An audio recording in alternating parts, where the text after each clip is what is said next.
First and 10 from the 25.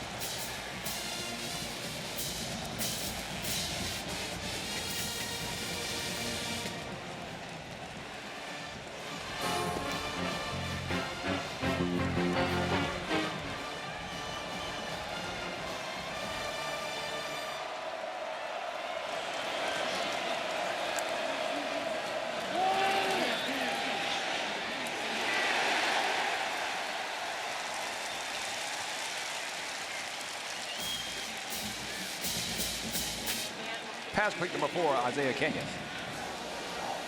Second and 1.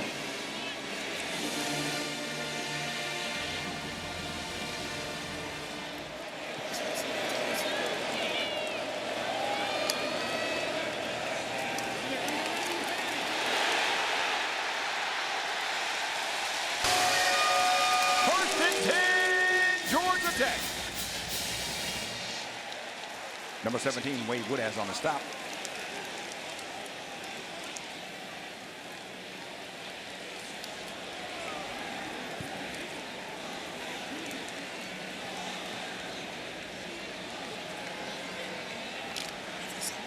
First and 10 from the 43.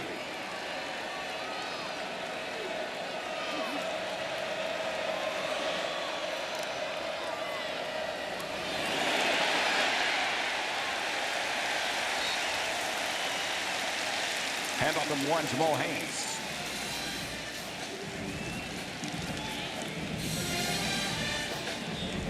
Second and 3 from the 50-yard line.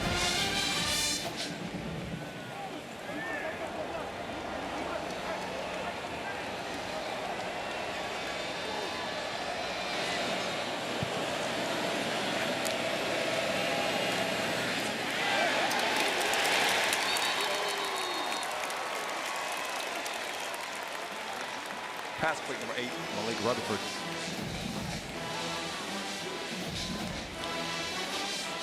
Third and 5 from the 48.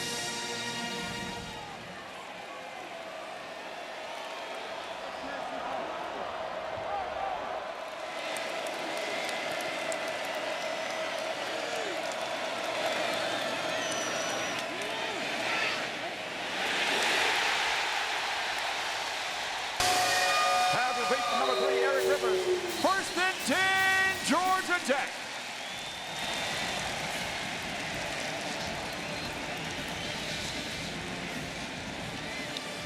First and 10 from the 31.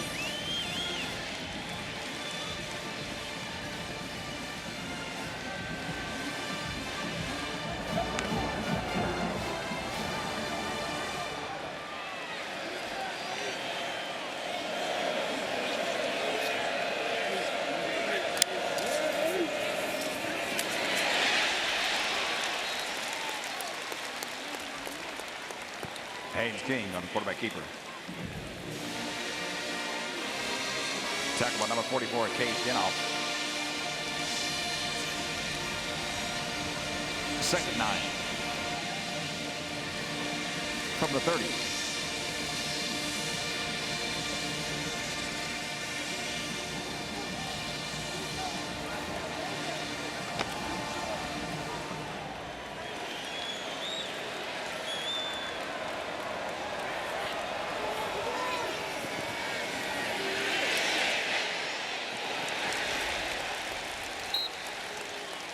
Pass goes incomplete. Intended for number 1, Jamal Haynes. Third and 9 from the 30-yard line.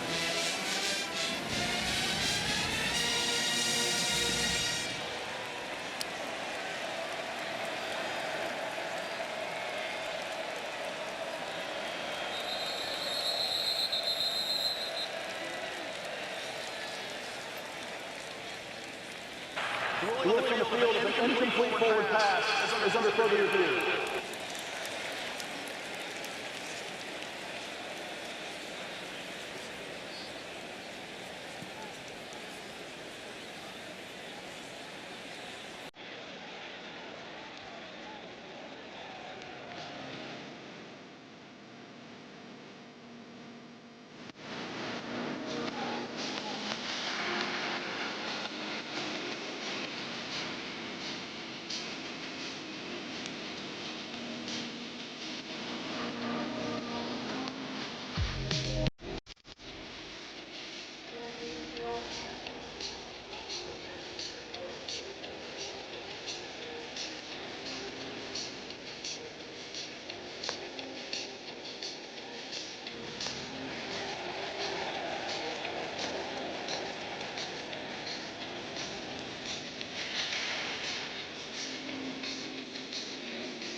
30 of you. Leading in the field is up now.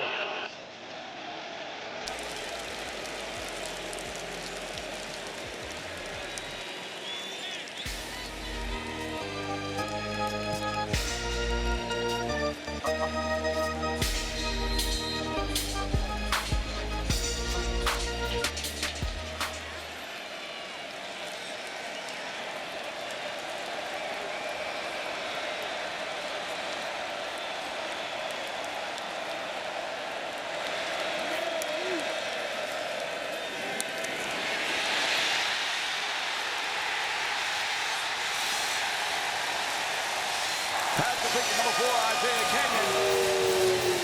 First and 10, Georgia Tech. Number 47, Sammy Brown on the stop.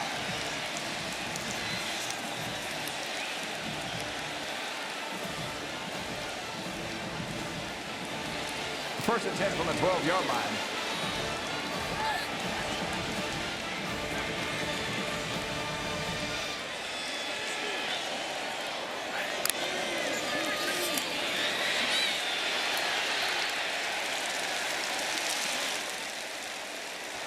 Haynes King on the quarterback keeper. 2nd and 5 from the 7-yard line.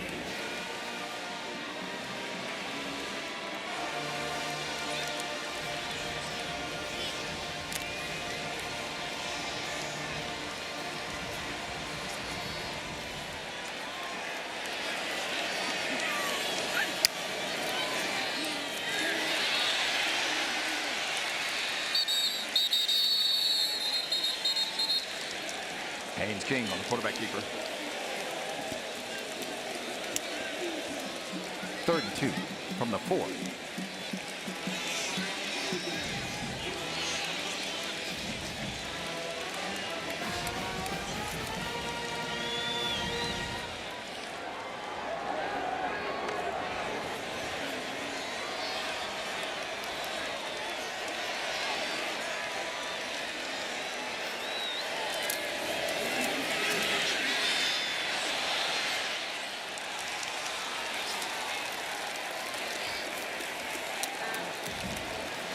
Pass intended for number 3, Eric Rivers, goes out of bounds.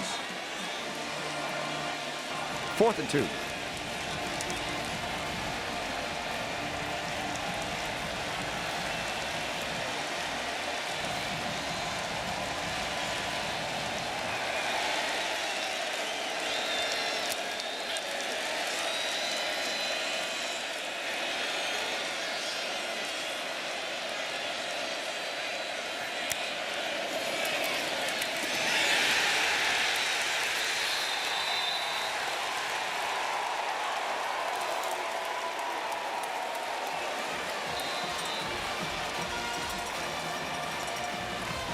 Pass for number 1, Jamal Haynes. Number 6, Ricardo Jones on the stop. Clemson ball.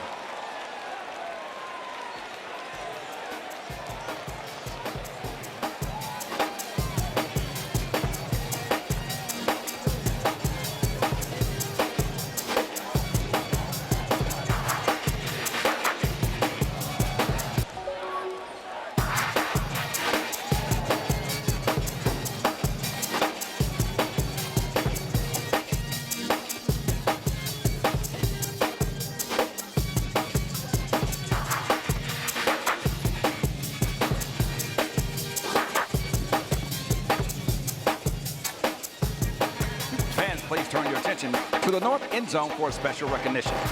Charles Sewell is a visionary and servant leader who has made a tremendous impact on his industry and community in numerous ways.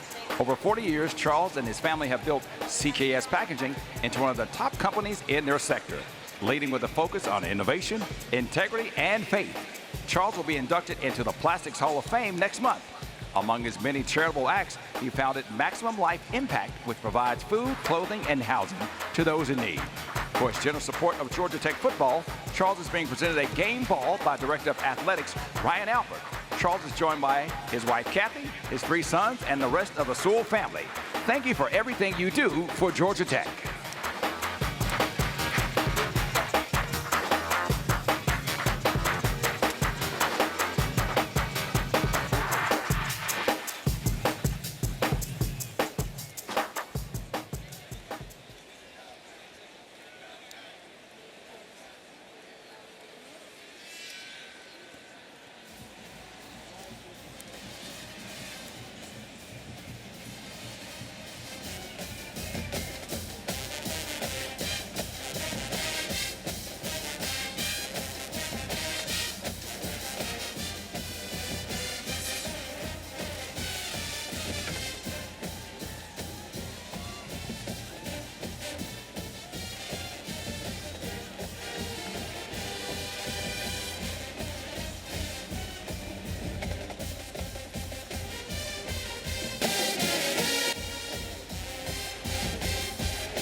First and 10 from the 8-yard line.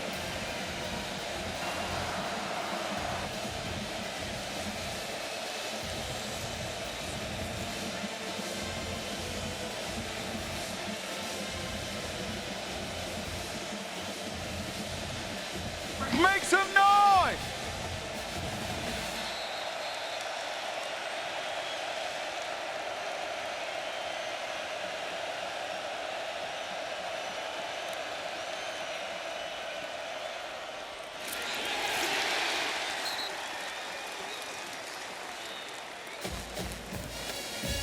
Pass plate number 1, TJ Moore.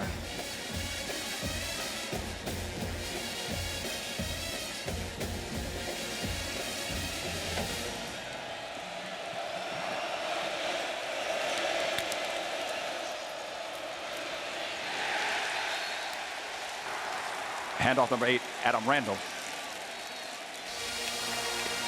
It's third down. It's a party, it's a party, it's a party.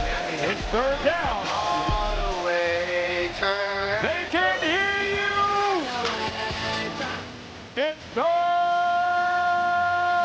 down.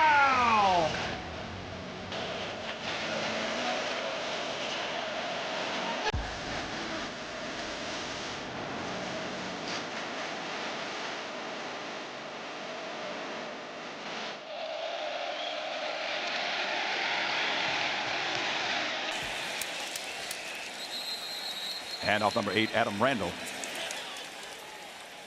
Number 44, Kyle Eford on the stop.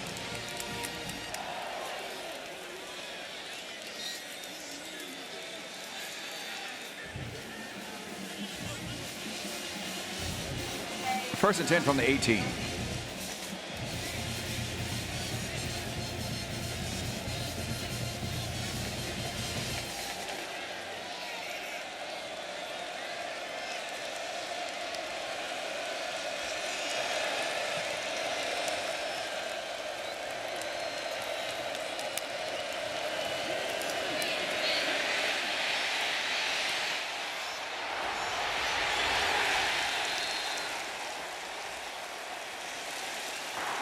Cade Klubnik on the quarterback keeper.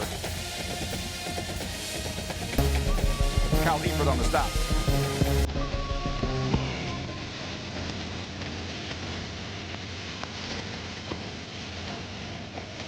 Second and 8.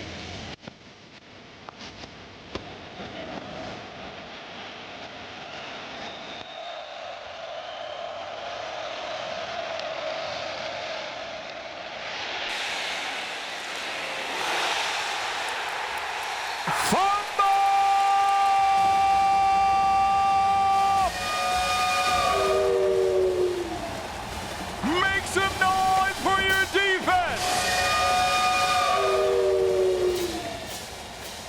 Number 23, Zachary Toby on the recovery.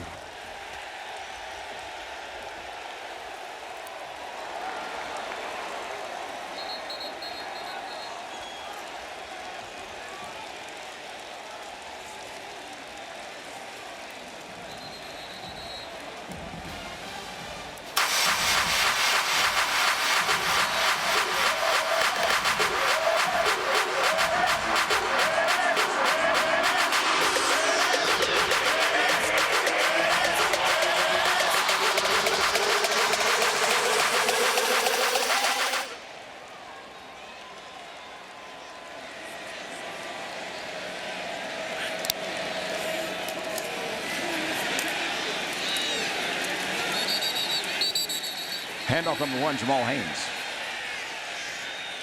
Number 17, Wade Woodaz on the stop.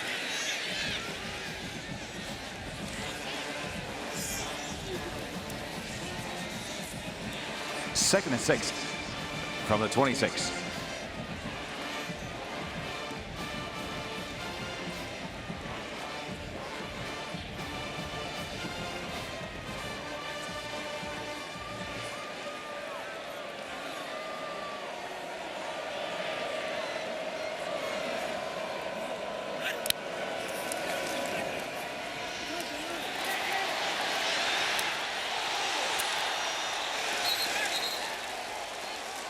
Pass plate number 1, Jamal Haynes.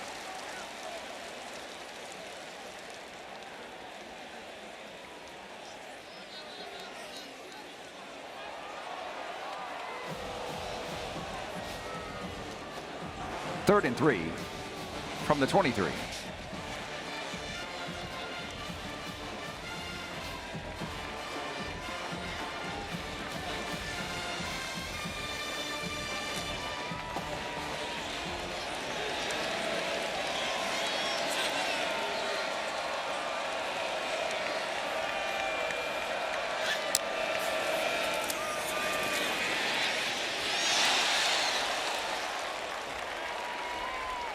Pass intended for number 0, Malachi Hosley.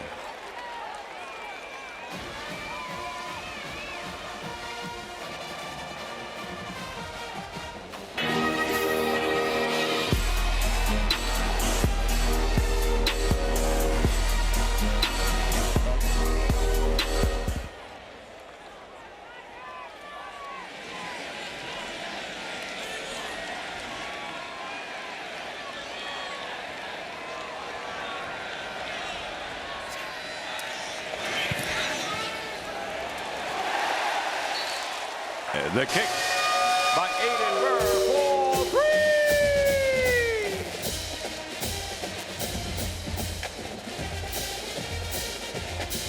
With 5:50 left in the first quarter. Short take 3. Clemson 0.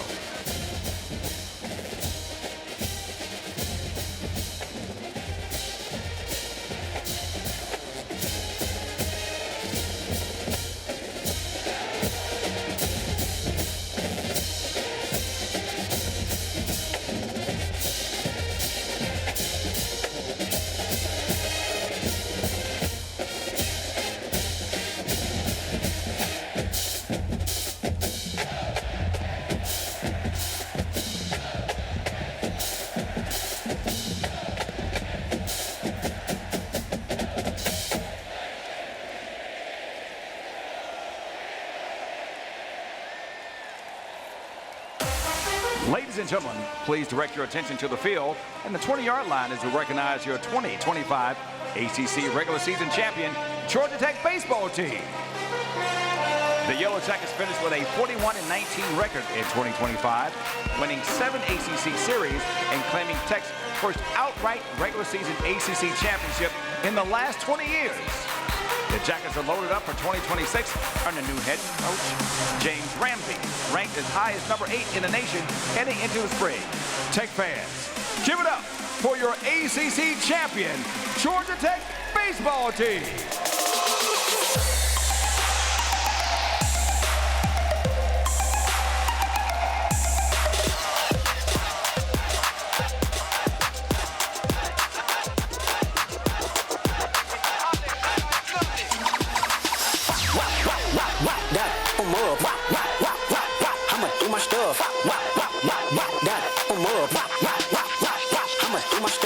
Why you trolling like a ain't you tired? Trying to strike a chord and it's probably A minor.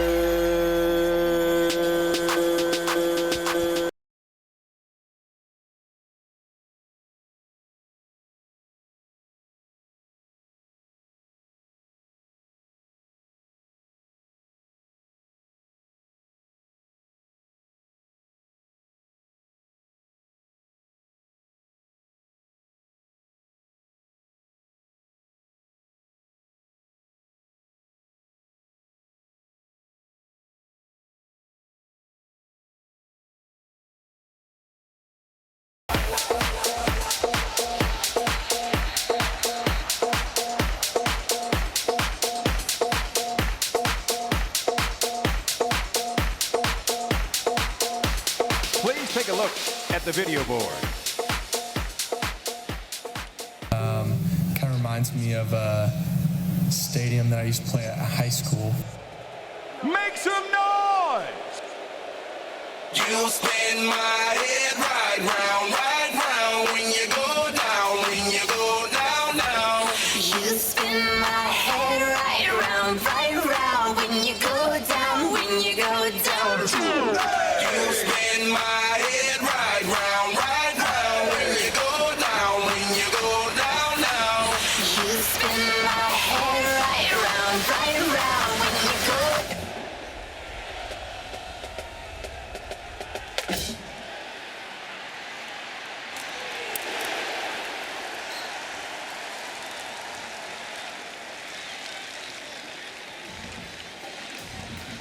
Number 8, Adam Randall on the return.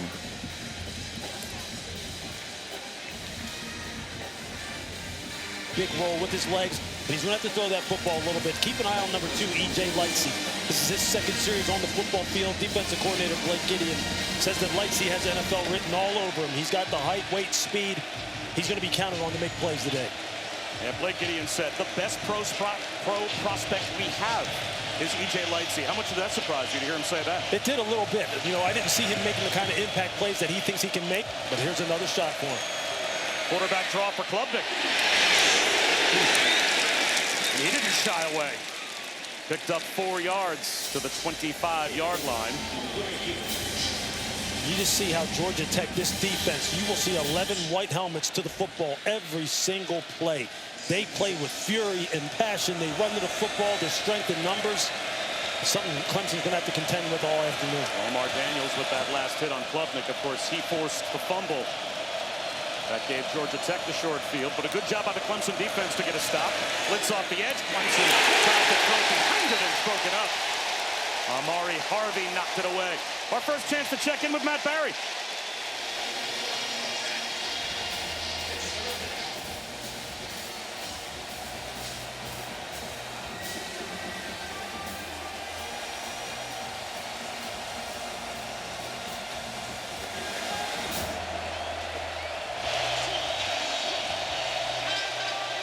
That's the early statement that Alabama needed to make. Going for it on 4th down for a team that you know right now their fan base is very nervous every week watching the Tide.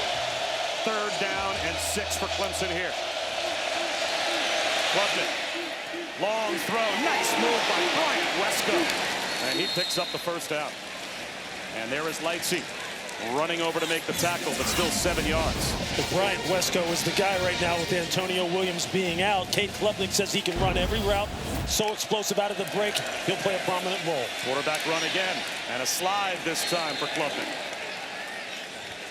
I'm not surprised to see Clemson and offensive coordinator Garrett Riley let Klubnik put the ball in his hands again, even though he put it on the ground. He said he likes to get him going with runs. Cade likes that kind of thing, wants to feel the physicality of the game to settle in. This is a nice response here in their second drive.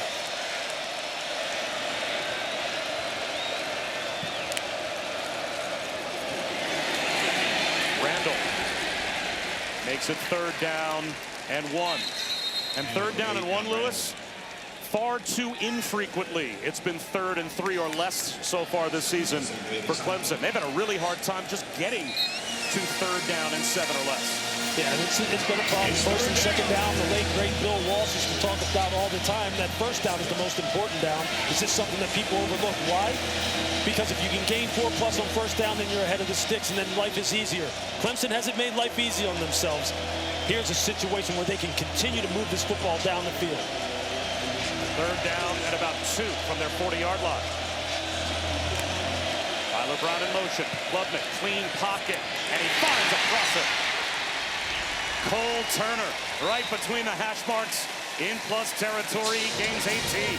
That's a nice job of Cade Klubnik to stay in calm in the pocket. The pocket was secure. He just waited for Cole Turner to go ahead and clear the 2nd-level zone dropper, and he threw it right past his ear hole.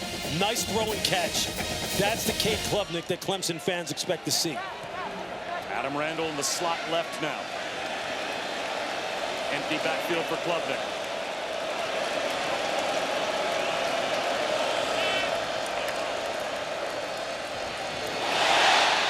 A little mistake at the mesh point. And now Klubnik does well to throw it away. Some confusion in the backfield with he and Adam Randall. Clayton Powell-Lee was in the backfield to force the throwaway. It's just these ball handling issues for teams that run a lot of zone read. You just have to make sure that the quarterback is secure with the football, and the running back has to know when it is being pulled so you don't have these kind of mishaps. Now, we just talked about the fact that they were putting themselves in good 2nd and 3rd down situations. This is not where you want to be. You don't want to be in 2nd and long when you had some nice momentum going. On 1st down and 2nd down in terms of average yards gained, they have struggled towards the bottom of FBS, creating a lot of 3rd and longs. They'll swing one out to Tyler Brown, and he is able to make it 3rd and manageable. as he picks up 6 yards. So 3rd down and 4 now for Clemson at the 36. Good tough run after the catch by Tyler Brown. Timeout. Starting corner Zachary Toby down on one knee.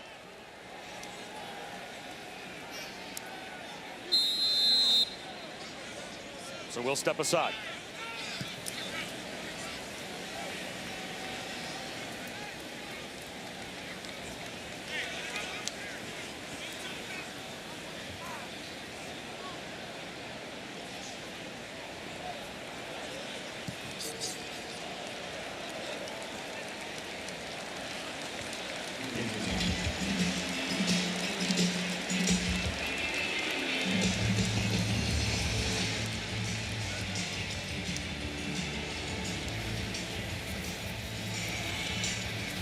Next to the Pit alum on Backyard Brawl Day.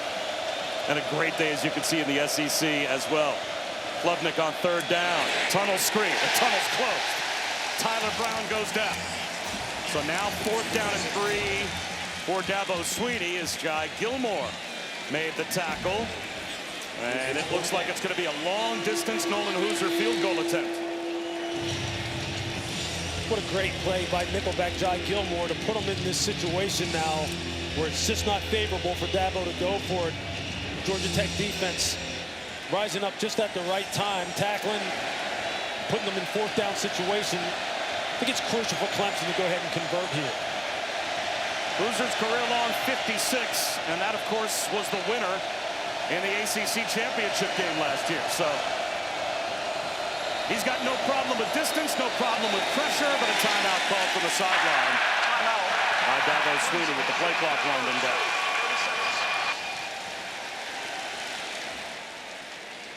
How about taking a look at the playoff pursuit with the portal this year and got one of the best players on their football team in Will Held out of the portal from Purdue. They just got to put it together on the field and be consistent. And by the way, as a Boston College alum, so you're telling me there's a chance. That's right. 2% right down there, but on the graphic. Hoosier has the distance, does not have the direction.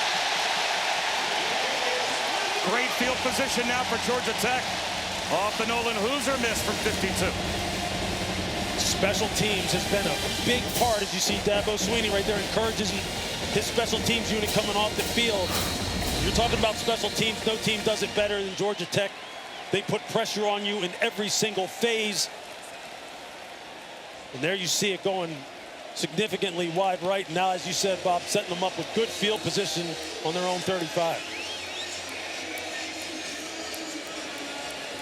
Back in 2023, the preseason media poll picked Georgia Tech to finish 12th in the ACC. Last year, they were picked to finish 10th out of 17 teams. They finished 4th both years. This year, they're picked in the top 4. And here's Haynes King. Slant run. Canyon, first down, dragging tacklers. He won't go down. Across midfield before he's finally wrestled to the turf. 16 more yards. I'm telling you, this young man is a problem. He is the ideal X or Z receiver, meaning that outside lane receiver that you look for. And there you see why. Just a big calming presence for a quarterback. You know he can get yards after the catch. Great hands. Off to a really good start this year. You know, you as an old personnel guy, I can see when your eyes get wide when you see a certain body type. Isaiah Canyon is one of those guys. Here's Haynes King trying to follow his blockers. 2 yards for the Clemson 47-yard line. And that takes us inside of a minute to go in the opening quarter. And there's Will Held, the Purdue transfer, making another stop. Will Held is a fantastic story. Dabo told us the story, the fact that he told his defensive line, which is littered with top-flight prospects, that Will Held, the new guy, is outplaying all of you. To kind of motivate them, kind of get them to raise their game, that they could not be more pleased with this young man. They fake the swing past to Hosley. Instead, it's a shot downfield, overthrown for Bailey Stockton. So it will be 3rd down and 8.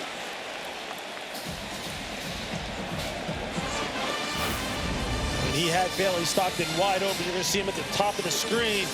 Safety just gets caught short looking at the number 3 receiver. And that is Ricardo Jones. Taking a look at the quarterback, not understanding where all the threats are coming from. They missed a big opportunity there. Blitz coming. Another one-on-one. This one drops right down the chimney. First and goal. Haynes King.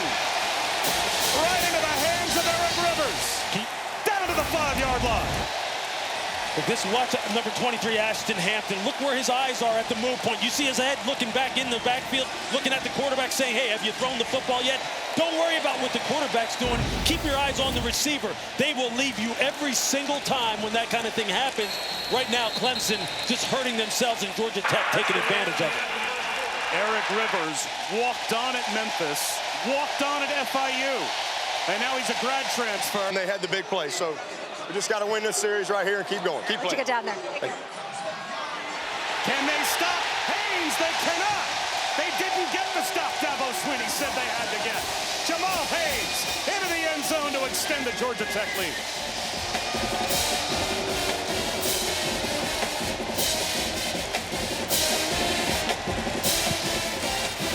Real good blocking at the point of attack by the right side of Georgia Tech's offensive line, and Haynes King. Wait till you see his ball handling. It was perfect.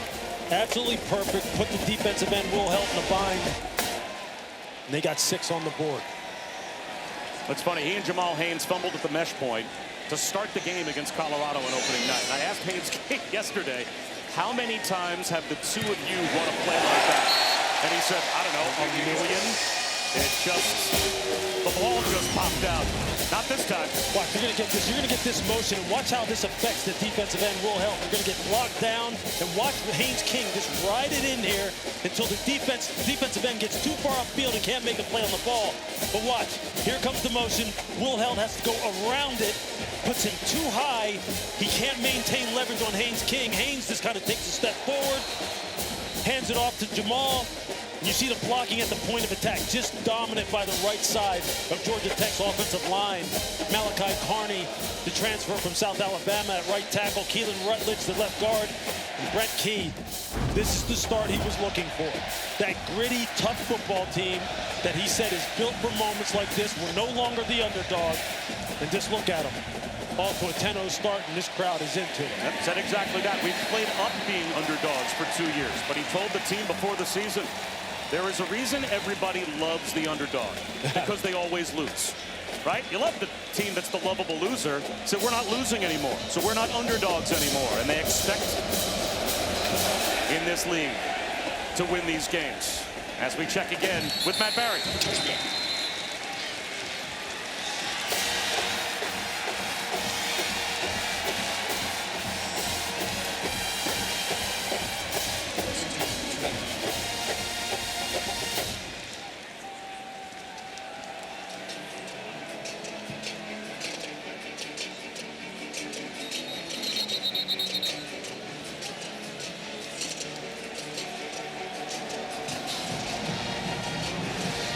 Now can we get an answer from Cade Klubnik? Clemson fans certainly hope so. The freshman, David Eziomume, makes his first appearance at tailback to the left of Klubnik. Klubnik sets up shot. Floats one up the seam. High throw and incomplete. Pulling off at the last second as well, Omar Daniels. He had Cole Turner lined up and held back to make sure there was not an illegal hit in the secondary. You know, we just saw Ty Simpson highlight for Alabama, and there's a parallel between Klubnik and Simpson. Clemson was recruiting Ty Simpson, and Klubnik, that was the kind of the barricade for Klubnik to potentially end up becoming the quarterback at Clemson. When Ty Simpson chose Alabama, that freed up the spot. And Dabo Swinney said Cade Klubnik was his first call. He's in trouble here. But follows the block of Tyler Brown and gets a few yards up the near sideline. Braden Manley pushed him out of the pocket. They just continue to do a nice job, Georgia Tech's defense, of taking away immediate threats, making Cade hold the football, although he had a shot for Cole Turner for a big play down the middle, down the seam. And just airmailed it. Now here, a 3rd and long situation again, 3rd and 6. Let's see what Blake Gideon does. He hasn't set too much pressure, maybe a few simulated pressures, but he's chosen to play coverage and try and lock down these receivers on the outside.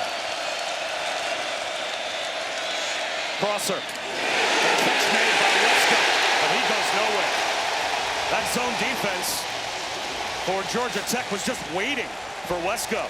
This is just great vision by the second-level defenders. They're just playing a prototype day one install cover 2 defense. Vision on the quarterback.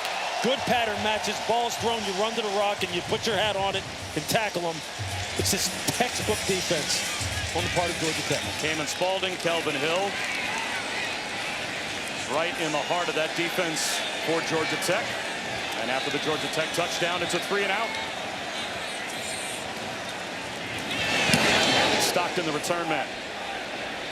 Late fair catch signal. Runs under it and saves some yardage with a risk-taking diving catch at his own 29-yard line. A 2-score lead for the Yellow Jackets, and they've got the football back.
ESPN College Football, presented by Serve Pro, is brought to you by Coca-Cola. Fan work is thirsty work. Great atmosphere in Atlanta. Great start for Georgia Tech. But, Lewis, you know, Clemson won't flinch. You think about it. Every recruiting class that Dabo Swinney has had, from 2012 all the way through last year, every one of them has played in at least one college football playoff, including the group from 15, 16, and 17. Those 3 classes, they went to 4. So it's a championship program as Haynes King gets the drive off to a good start for Georgia Tech. But this is a dream start for the Ramblin' Wreck. There's no question about it. They want to start fast and then rely on this run game, take opportunistic shots, throwing the football. And there you see Haynes King again. Now it's 2nd and 2. The ball handling, the misdirection. They get it flowing one way. Haynes King reads it, pulls the ball. You see half the defense following what they thought was going to be a outside zone run, and there goes Haynes King for 8. This is such a tough offense to defend. With all the different blocking schemes, all the different motions, they put so much pressure on.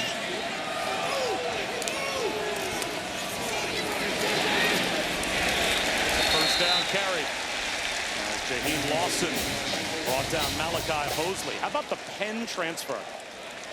Right, you get a guy that starts off his career in the Ivy League because basically he wasn't really recruited much out of high school, and he becomes the Ivy League Offensive Player of the Year and Overall Player of the Year with 10 100-yard games at Penn, and now here he is at Georgia Tech. And they said he's a guy who won't wow you in shorts, but when the pads go on and it's 11 on 11, he is a game. There he goes again. Bouncing now close to midfield.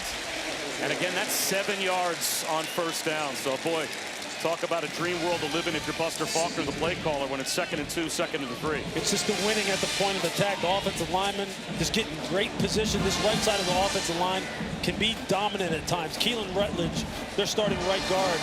Brent Key could not be more effusive of his praise for him. Said he has the potential to be the best offensive lineman he has coached ever. And he is a guy who he said he will stand on the table for NFL scouts when they come in here. He is a no-nonsense player, and they will run the ball behind him when they got to have it. Haynes King slips a pass out into the near flat. And taking on a man is Malik Rutherford. First down. And he got right in the face of Avion Terrell. Picked up 9 yards. There you see it. Just one-on-one. He says, I'm not stepping out of bounds. I'm going to try and send you a message. I'm going to send you a message that we're here to compete. Potentially could have got a personal foul right there with the contact to the face mask of Shelton Lewis, the defensive back from Clemson.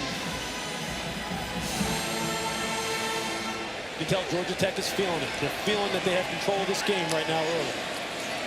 Jamal Haynes stood up and driven back by Wade Woodaz. And by the way, Wade Woodaz, who told us that he was born deaf. He was about 8 months old. He goes for his checkup, no response. And they realized he couldn't hear. They did an operation. They put tubes in his ears. And to this day, he said it doesn't really affect him. Some hearing loss on the right-hand side, but now he's the green dot on this Clemson defense. A really good player, him and Sammy Brown, his best friend on the football team, and his running mate at linebacker. They have to come up big. 2nd and 8. Play action for King. Down the sideline, sliding catch. It looks like Zion Taylor hauled it in. He did. The catch is good to the 24-yard line for 18 yards. Just running a little bit of a boundary corner blitz, and the safety, one of my favorite guys on Clemson's defense, Ronan Hannafin, number 5, doesn't get wide enough. Buster Faulkner dialing up all the right hits. Haynes. He is submarined by Will Held. Held spent the last 2 years at Purdue, and they won 5 games. Last year, they won 1 game. So talk about a rebirth now playing for Clemson, a team that's got college football playoff aspirations. Will Held basically just took Will Harper, the tight end for Georgia Tech, and pushed him right back into the runner and tackled him with his back because he just ejected him off the line of scrimmage. He's a tone setter. Absolutely. He has done everything that they could ask of him. Mosley in motion. Jet sweep. Guess who? Talk about being a tone setter. Will Held's in the backfield, and he buried the jet sweep. Remember what happened to him on the touchdown? That he looked a little unsure and didn't just run through the tight end on the way to Haynes King. This time he says, forget it. I'm just getting upfield. Whatever's in my way, you're catching it. That's how you play it. You got to put pressure on this team when they run the zone read. Make them speed up their decision-making and wreck everything in your path. Zero blitz look here for Clemson. No deep safeties in the middle of the field on 3rd down and 15. Screen instead. Canyon. And it will be a field goal attempt now for Georgia Tech to try and extend their lead. So that tackle by Will Held. Couple of plays by Held. Short circuit this Tech drive. And it forces the Ramblin' Wreck to try for 3. That's a nice bluff disguise by the Clemson defense, making it look like it's 0. They drop out and just play cover 2 and then run to the football. Nice call by defensive coordinator Tom Allen. Aidan Birr already 1 for 1. This one from 42 to try and extend the lead.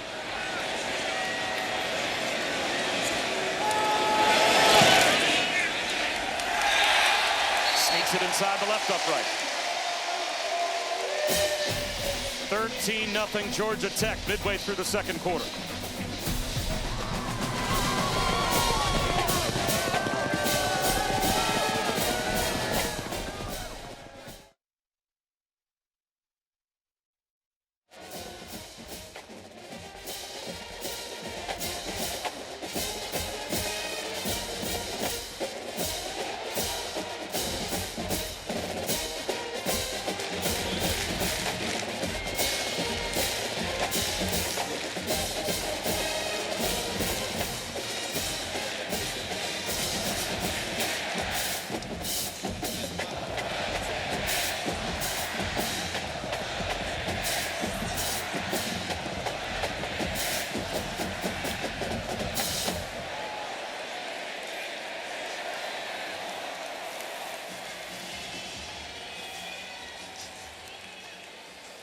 Many of us nominate a great teacher in your community by visiting cfpfoundation.org.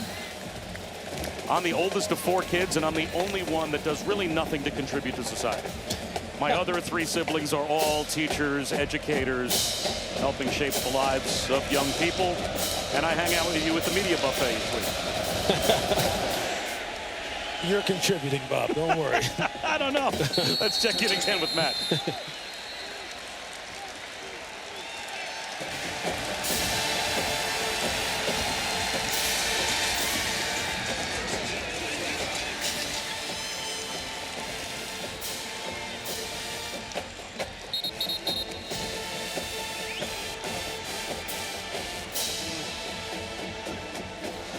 I haunt people.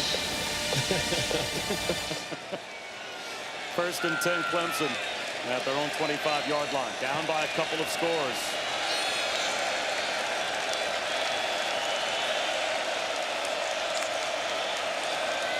On the ground with Adam Randall. Now, Dabo Swinney said to Adam Randall after last year's ACC championship game, "What do you do best?" He said, "Well, I'm best when I've got the ball in my hand." He said, "Yes, let's make it easier for you to do that. Don't play wide receiver. Play running back." And Dabo actually said the biggest failure he thought of a couple of weeks ago for the offensive coaching staff against LSU was not getting Adam Randall the ball more often. Sure did. And they took care of that in the second half against Troy. He was the one who sparked this offense to that second half explosion. Showing blitz, Georgia Tech changing the call, possibly Cade Klubnik. Play clock winding down. It's at 5. And it's only a 2-man rush. Klubnik has all day to scan the field. Now the pocket starts to collapse. And eventually, scanning the field works. TJ Moore came free and picks up a first down. Talk about playing coverage. That was coverage to the extreme. Yeah, Blake Gideon, the defensive coordinator, just trying to change up the looks on Cade. Just trying to give him more stuff to think about. Again, keep a lid on the defense, as he says, building a roof on the defense. They don't want to give up any big plays down the field. Make Clemson have to earn it. Klubnik to the sideline. Incomplete. Losing his footing, trying to come back to the ball was TJ Moore, and it looks like a flag was thrown back in the offensive backfield. Daquan White was there in coverage, but this is not pass interference. This is behind center. You're going to see Daquan White. He makes contact early. Now they got Harris Sewell at left guard for a hold. Yeah, you're going to see Sewell.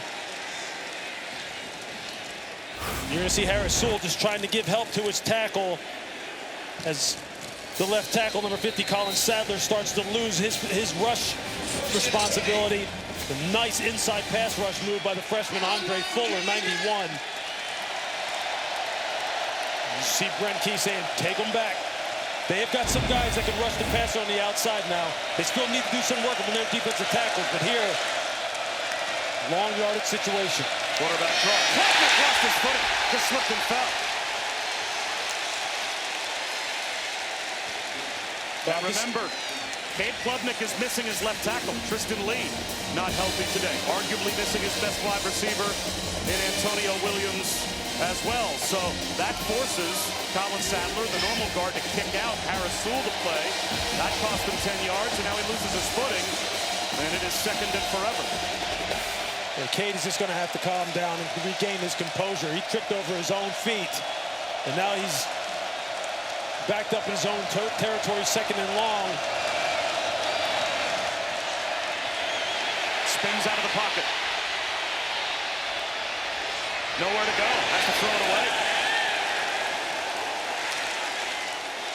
Akilo Stone making his return after 1 year at Ole Miss. Started his career at Georgia Tech. He's back, and this is that makeshift offensive line with some injuries. Walker Parks was even iffy for this game, but he is able to go today. But this is a veteran offensive line with some highly touted players when they came in. But guys like Colin Sadler, this is a guy who was a 4-star recruit when he came in. They have depth on this offensive line. They've got to play better. The quarterback has to play better.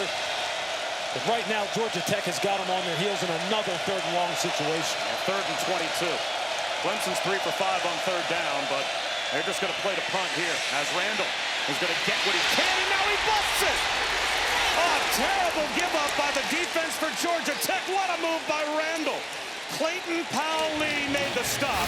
That's basically just a safety call, expecting to punt, and he converts on 3rd and 22. Just watch the cut here by Adam Randall. This is the kind of thing he's starting to get more and more comfortable with. The ability to read blocks and then get that big body rambling onto the 2nd and 3rd level at 225 pounds. I promise you, 235 pounds. He will make some defensive backs make some business decisions.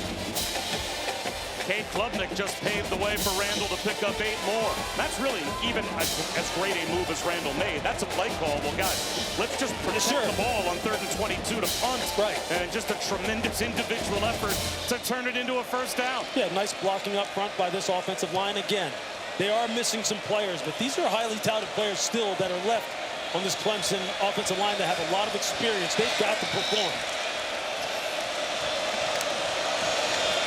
Quarterback run, breaking a tackle is Klubnik. Fought his way back to the line of scrimmage. Did well to not lose any yardage. Cade Klubnik. Amonte Bradford was in the backfield. And it looks like it's going to get him a 1st down back at the 36-yard line. It was enough. Let's see if that run by Adam Randall sparks this offense and kind of wakes them up. Maybe they start trying to utilize the run game, whether it's between Randall and Cade Klubnik once the quarterback design runs. They get some of these young players, Gideon Davidson, and get them all involved and trying to establish some rhythm. Play action. Klubnik chokes it down and runs. And he will cruise out of bounds, picks up 6 yards. Guy Gilmore forced him out. Nice decision by Klubnik to pull it down, identifies an escape path, pick up positive yardage. Don't put the ball in harm's way, especially now. Ball security, making sure that you come out of this drive with points is paramount.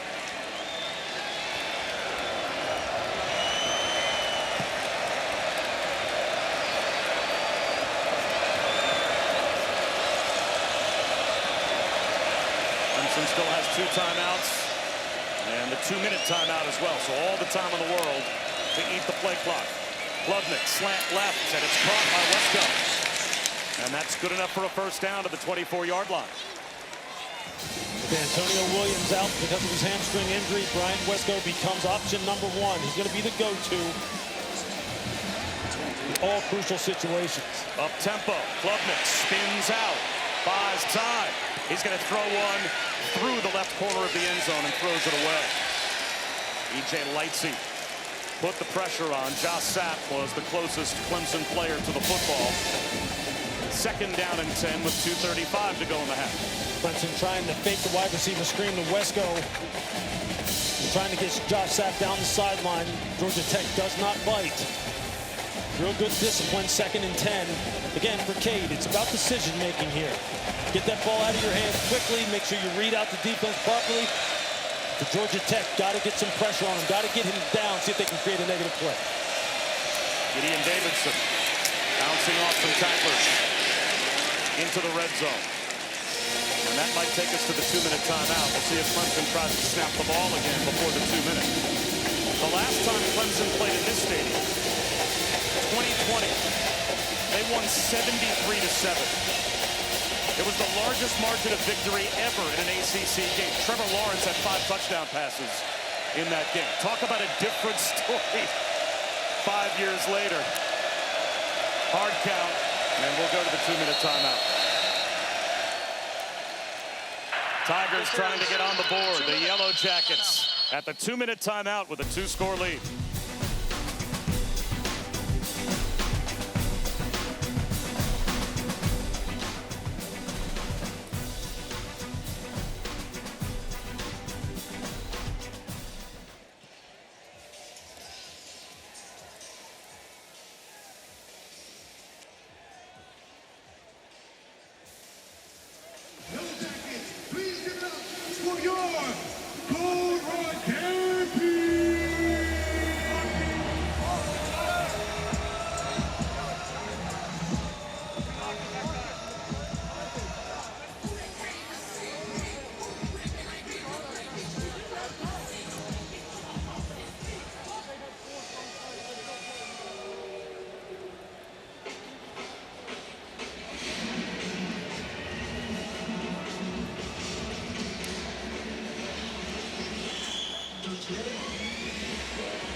Georgia Tech trying to break a 9-game losing streak against Clemson. They're off to a terrific start, the 13-0 lead. Haynes King picking up where he left off in Colorado. Jamal Haynes with a touchdown. First time that Clemson has trailed by double digits against Georgia Tech since a matchup back in 2014. And they are trying to get on the board before halftime. Still 2 timeouts, 2 minutes on the clock, but Lewis, a big 3rd down here. Yeah, this is huge. Clemson ideally obviously wants to try and get 6. Who are they going to go to? Bryant Wesco Jr., he's the go-to guy, number 12 at the bottom of the screen. He's in the slot left. Klubnik looks that way. Throws. There's Wesco at the 5. He's reaching the ball out. An ankle tackle at about the 4-yard line to make it 1st and goal. He's awful lucky. Awful lucky. Kyle Eford, the linebacker, came and put his shoulder right on the ball. He almost lost it. You see him, he's just going to run this square in. Does a nice job of securing the football. And here comes Kyle Eford. That flash out of the corner of the screen. He put his shoulder pad right on the ball. Almost knocked it out of there. That's a great pickup, though, for Clemson on that 3rd down. Clemson in no rush. Why would they be? And now a timeout's called. Timeout. Georgia Tech. Georgia Tech calls timeout. 30 seconds. We'll step aside.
Well, Ian Shefflin back on the sideline. He's the 6'7" basketball player for the last 4 years, out there for that last snap. And then Brent Key called timeout. So the chess match. And now Shefflin on the sideline, 1st and goal. They'll run it with Randall. And let's see if another timeout's called by Brent Key. I would think he'd save time for his offense if he could, whether Clemson scores or not, and he does. There's seconds, 30 seconds.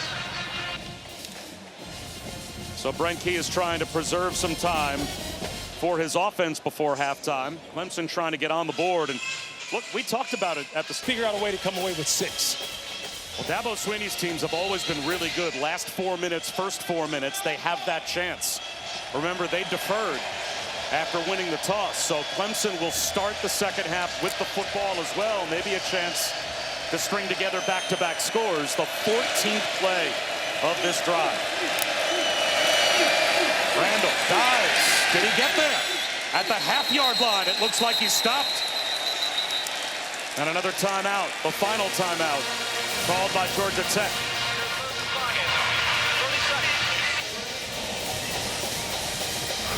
The Georgia Tech defense just getting low at the point of attack and winning. They get no movement at all. And the big 235-pound back just can't get any push. You look at it from that sky angle, you wonder, hey, maybe go up over the top. So 3rd and goal coming. Speaking of big things on the way, 2 big SEC games on ABC and the all-new ESPN app at 3:30 Eastern. We'll go back to the site of game day. Think Knoxville will be rocking for Georgia as they head into Neyland to take on the Vols. And then at 7:30, we head to Death Valley for LSU and Florida. So what a doubleheader in the SEC coming up. And this ACC matchup, no slouch, as Clemson trying to get on the board before halftime. They still have 2 timeouts left, so they have the full playbook at their disposal as well. 3rd down and goal. You see Dabo Swinney in that huddle on the sideline. He looked specifically at his offensive line and told him, let's go. We got a 235-pound running back, and we basically have got a foot to go. Maybe a push for Klubnik at the goal line. Is he in? He got the shove from behind from Randall. No signal from either official. I don't think he got there, Bob. It's going to be 4th and goal. They tried the tush push, and Georgia Tech shut the door. 4th down and goal inside the 1.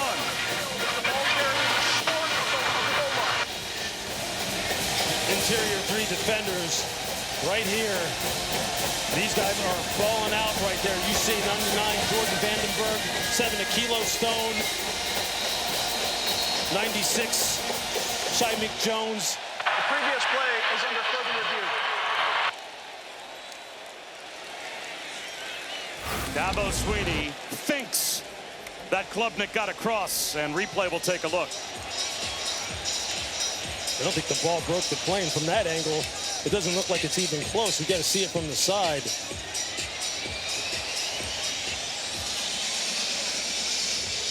Again, collaborative replay with the ACC Operations Center. They're allowing us to listen in. Side of the ball. Adam. Hello? Adam, you there? Replay, can you hear me? Yes, I got you loud and clear. Can you hear me? Yes, ruling on the field is short of the goal line. Okay, I'm showing you the near cart. You can see that the runner has the ball right there in his right arm. Yes. There's his helmet. Get lost in the pack. Yes. Right? You never see the ball cross the line of scrimmage or the goal line. Agreed. You see his helmet? That's the best shot we got. We don't have anything else from replay or from production at this moment. The ruling on the field is the ruling on the field is going to be upheld. All right, what do we need to do with the clock? The clock is in a good place.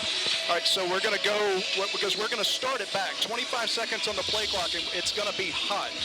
Yep, and you're going to be just short of the goal line, too, on that ball. All right, so the clock currently reads 59 seconds, 25 seconds on the play clock. Ruling on the field is upheld, and the clock's going to start on the ready, correct? Yes. Yes. Okay, thank you. Thank you. Yeah, I don't know why the clock. As good as it gets. That's so good. Just a great peek behind the curtain, and now you'll get the official announcement, which of course After you'll know. further review, ruling on the field is upheld. It's 4th down. And sometimes, even when the call might seem obvious, what I find interesting is they have to have that conversation about where do we spot the ball? Where should the clock be? Where should the play clock be?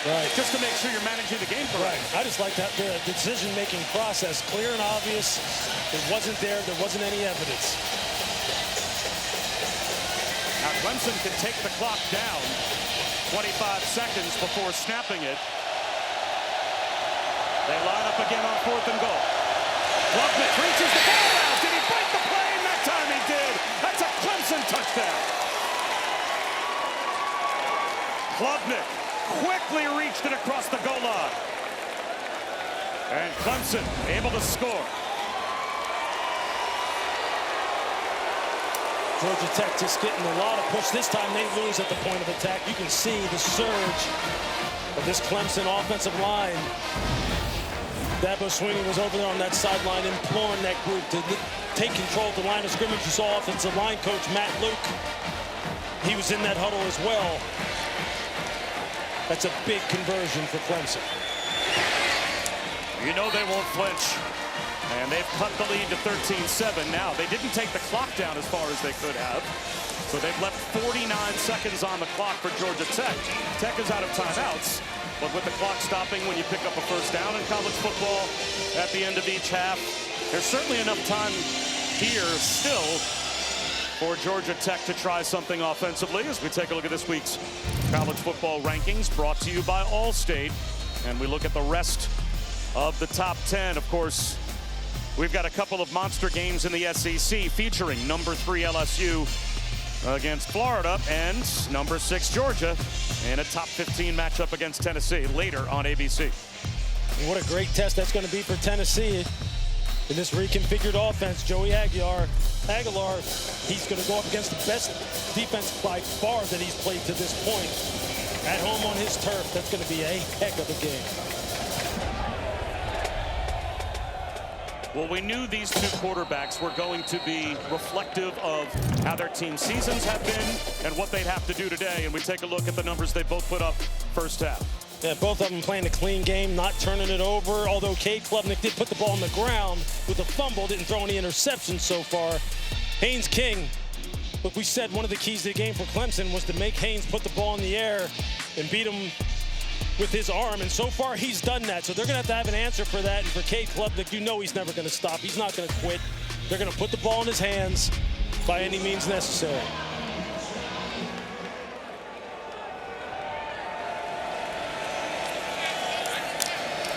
Straight quarterback run. And Haynes King spun down behind the line of scrimmage. DeMonte Capehart stopped him right at the 25-yard line. And now it might be more of a conservative end of the half for Georgia Tech after picking up nothing on first down. Yeah, I think if you're Brent Key, you're just going to go in content with the lead, make some adjustments, tell your football team that you played a heck of a first half. You have battled the number 12 team in the country. They'll run it with Jamal Haynes. And that should take us to the halftime break. Down as Randall is back deep to receive the kick from Birr.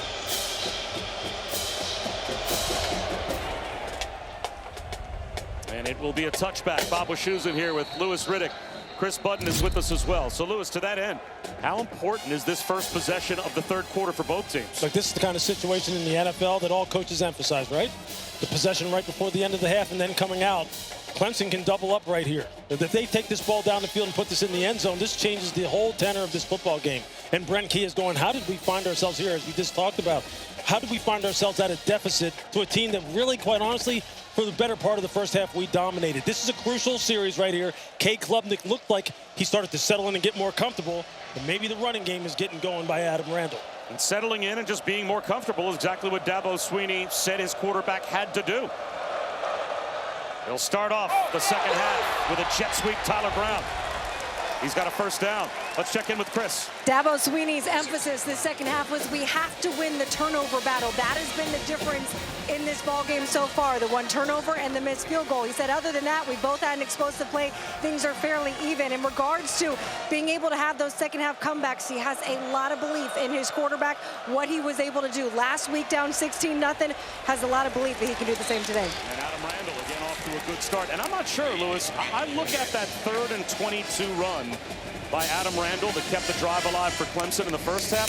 That's a turnover. Yeah. Like, it doesn't go down in the box score as a turnover, but you're running the ball on 3rd and 22 to try to give the other team the ball back, basically. Yeah, you sure are. And just to kind of limit the damage that maybe you can do to yourself if you ran some kind of riskier play. But just like last week against Troy. Down and out to Wesco for a first down. First 2 plays of the second half, who they hand the ball to. They hand it to Adam Randall, the big 235-pounder. It's the same script as a week ago. And it's something like, as you said earlier in the broadcast, Dabo was very much so disappointed that they didn't give him more touches against LSU in week 1. They're not going to make that mistake again. They're going to go to their guys. Bryant Wesco so far, he gets a catch. I think you're going to see a lot of Adam Randall, number 8. First down at the 45-yard line of Tech. Klubnik on a keeper.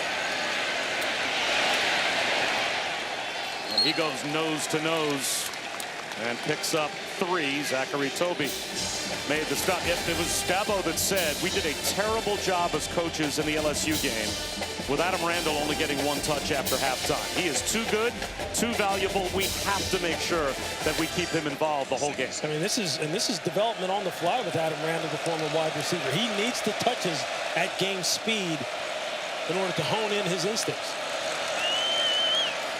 Klubnik looks downfield, floats one up the seam, and it is hauled in by the tight end Josh Sapp. Perfect touch throw from Klubnik in between the coverage.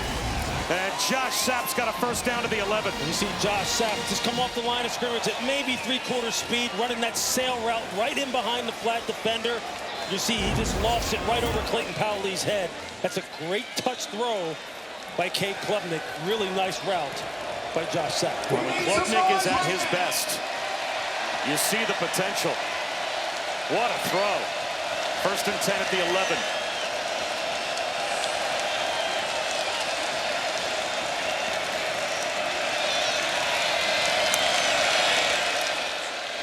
Randall breaks a tackle and gets down to about the 9-yard line. Picked up a couple. Couldn't quite slip free. There's E.J. Lightsey in on the tackle for Georgia Tech. And you better get a lot of hats to the ball in the 235-pounder. He's just getting more and more comfortable. If you take a look at Lightsey, he had to help his guy out, Clayton Powley, who almost got run over. 11 hats to the football. That's how Georgia Tech plays. They need to stiffen up here and hold this one to 3 because Clemson's on the move. Klubnik, zone read, wants the slam, and it is intercepted! Picked off near side by Omar Daniels. Breaks a tackle, now he's brought down at midfield. Adam Randall might have saved the touchdown. Omar Daniels, a near pick 6. But Dabo Swinney said the takeaways had to go our way in the second half to start the first possession. They do not. You want to talk about an all-American style play? Watch Omar Daniels right here. Watch him read the eyes of Cade Klubnik and time his jump perfectly in the window of the slant. That is a big-time play. Just look at it. He thinks he's coming up to support on those pullers, thinking the ball may be handed off. He recognizes that they pull it and they're going to throw it, and he times his jump perfectly. It doesn't get any better than that. That's rising up in a big moment when you're on your heels. That's huge for Georgia Tech. The grad transfer from Kansas State, who never picked one off for the Wildcats, has his first career interception for Georgia Tech. Haynes King from midfield. That goes backwards. It is scooped up on a hop. Nowhere to go, Eric Rivers. And he'll go down. Big negative play after sudden change created by Clemson. Avion Terrell was there to help on the stop. Loss of 12. You don't see corners run over tight ends too often in pass protection. Watch Avion Terrell. He gets the tight end off balance, JT Byrne, who's having a little bit of a rough day as far as the blocking is concerned. That's a big-time play by Terrell. And that's what they need. They need to answer. They need their big players to answer. Woodaz, Sammy Brown, Avian Terrell. King to the sideline. That's out of bounds. So the first down loss of 12 yards creates 3rd down and 22. We'll talk about the exact play a defense needs to create after the offense turns it over. No question. And the building is going crazy. It just went silent again. Sudden change. That's what they say on the sideline. They yell it to the defense, sudden change. And that's a situation that defensive coordinators emphasize. When you get put back out on the field because your offense turns it over, you must shut it down immediately. Off to a good start here. The Georgia Tech defense surrendered a 3rd and 22 to Adam Randall. King out of the pocket. He'll go down. The first sack of the season of Haynes King. Sammy Brown brings him down. It's just real good pass rush. And Will Helt is hurt.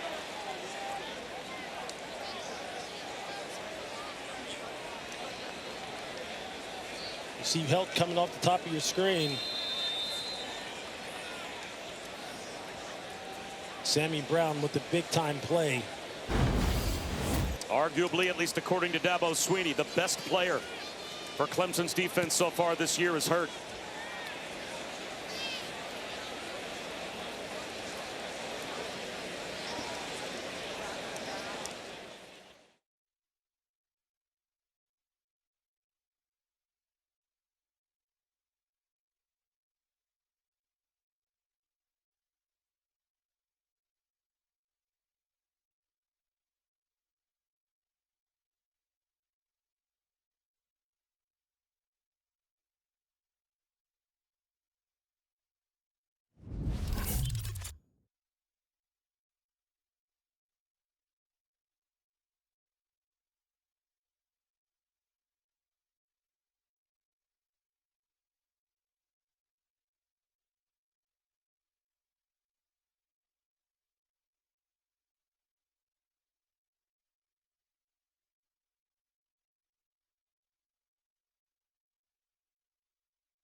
Welcome back to ESPN College Football, presented by Surf Pro. Bob Wischusen, Louis Riddick, and Chris Budden. Will Helt able to walk off the field, so that was good news for the Clemson defense. And boy, what a job Clemson just did defensively. A 3-and-out after the turnover. And now the punt. Wesco fields it on a hop. And stumbles a bit, but gets to the 25-yard line as we bring you our Aflac trivia question. All right, Lewis, we're going deep here. Uh-oh. We're going to see if you have any shot at this one. August 29th at Colorado, Haynes King became the second FBS player to run for 140 yards, pass for 140 yards, and have 3 rushing touchdowns in a season opener. Who's the other player to do it since 2000? Yeah, we only have 25 years. Yeah, exactly. Just scan your memory bank of all openers.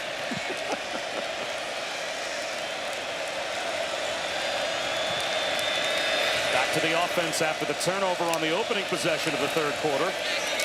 And Randall spins off contact and picks up 3.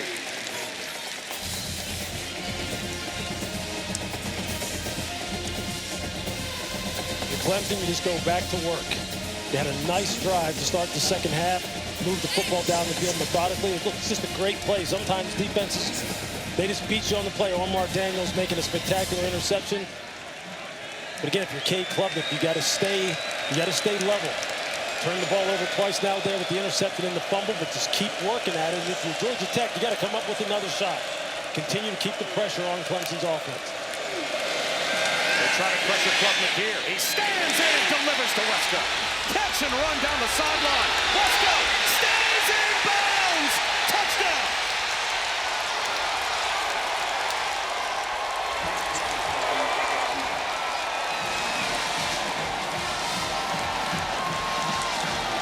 A 73-yard house call for Bryant Wesco.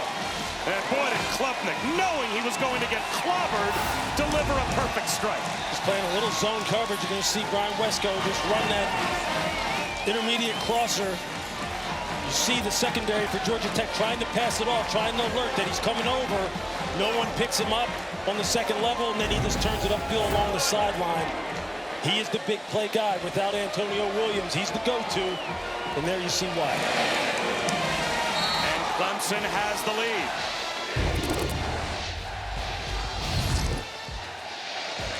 See Bryant Wesco, you can just see the void. You see the zone defenders just not getting enough depth. They don't communicate, don't have play with good vision.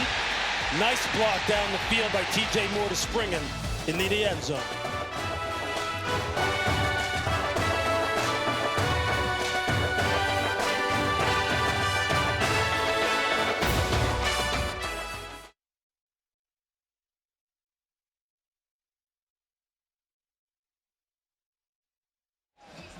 Certainly responded. They scored the final 27 points of the game, and they have come from 2 touchdowns down today to take the lead. How about we answer our Aflac trivia question as well? Aflac. All right, Lewis, we'll put you out of your misery. On August 29th, Haynes King became just the second FBS player since 2000 with 140 yards on the ground, through the air, and 3 rushing touchdowns in an opener. You have a guess as to who that other player might be? I'm just going to say Tebow. That's a good guess. That's probably the most logical guy to guess. Jalen Hurts. Makes sense. Same kind of threat. Let's see if Georgia Tech responds now. Not much on first down for Haynes King. Let's go to Chris. A frustrated offensive coaching staff for Georgia Tech. Their tight ends coach Nathan Brock looked at a bunch of players and said, held up an iPad, said there's nothing I can show you on here that you don't already know. We knew this was going to be physical. I need you to bow up. Let's see if they do here. Haynes King, batted ball at the line. The pocket collapsed, and King went down as well. That's an incomplete pass, as players are jumping on it without a whistle blowing, but now it's going to be 3rd down and long. And I think he bounced it off in the head of his right guard, Keelan Rutledge. You're going to see it right here. He hits him right in the face mask as Rutledge is looking for work, trying to help out in pass protection. But this Clemson defensive front with all these former 5-stars and 4-stars, Peter Woods, 5-star TJ Parker, Will Held the transfer. They're starting to dial it up, and they're starting to cause some problems, especially when this run game isn't getting going. This is where they want Haynes King. This is where they think they can win. Blitz on 3rd down. Haynes King, one-on-one floater, incomplete. Bailey Stockton was wide open, and he just couldn't put it on him. It was there for Georgia Tech. but they'll have to punt. What a great route by Stockton. You're going to see him watch the inside release. He's right here. Watching them just leave the DB with that fake like he's going to the post and then breaking it back out on the corner route. That is a beautiful route. That's exactly how you draw it up. Can't get two hands up on it. But that is a textbook route. Just not able to connect. So the punt from Marshall Nichols. Wobbly kick. Wesco fields it. Gets to the sideline. And he is cut in half at about the 45-yard line. Flags everywhere, well behind the play. Flags thrown all the way back at the line of scrimmage. Here, you know, the late hit, unnecessary roughness on Clemson that may take them back. After the play, personal foul, unnecessary roughness, receiving team, number 0, 15-yard penalty, first down, timeout on the field. That's a big field position changing call as we approach the midway point of the third quarter. Clemson, though, with the ball and the lead.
Abushusen, Lewis Riddick, Chris Budden back in Atlanta. Clemson has the lead. Cade Klubnik with a touchdown pass of 73 yards. The catch and run by Bryant Wesco on the last Clemson possession to give them the 14-13 advantage. And now they've got it back at their own 30-yard line. And all the momentum right now belongs to Clemson. Klubnik hit as he throws, incomplete. Blitz came off the edge.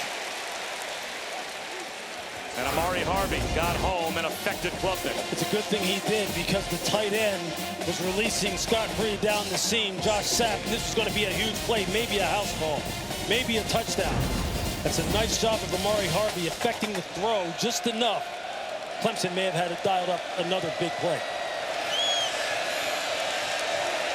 Again, Georgia Tech shows blitz.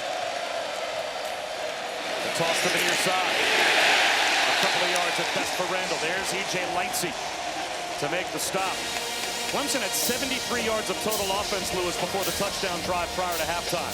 They've got 217 yards on their last 3 possessions. So finally a chance here, 3rd down and 8. Maybe Georgia Tech can get a stop. Yeah, 7+, you see, 2 for 10 this season on 3rd down. Georgia Tech has to make that be 2 for 11.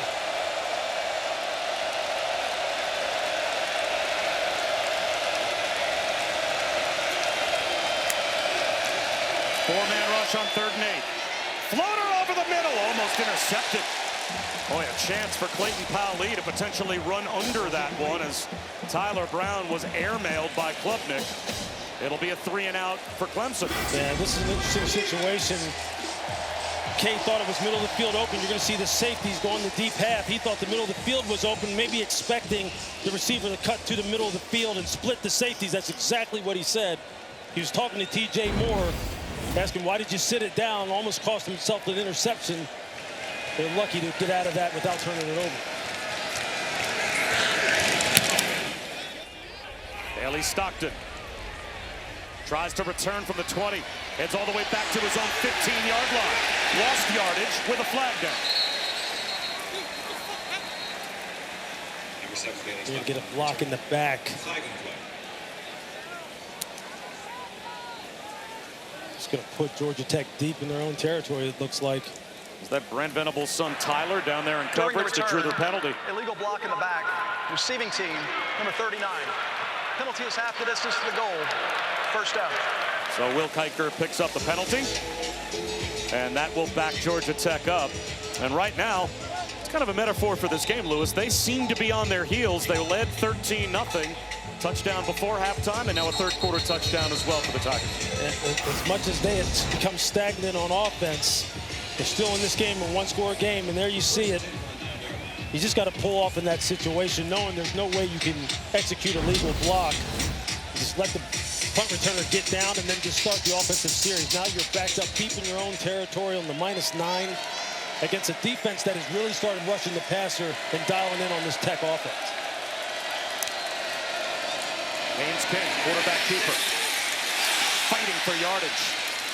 A hard-working 6 yards on 1st down. Well, coming into today, Georgia Tech had a top 10 rush offense in America, and you pointed it out after their last drive. It's a different story today trying to run the football against this defense. Yeah, they barely had 50 yards in total rushing yardage.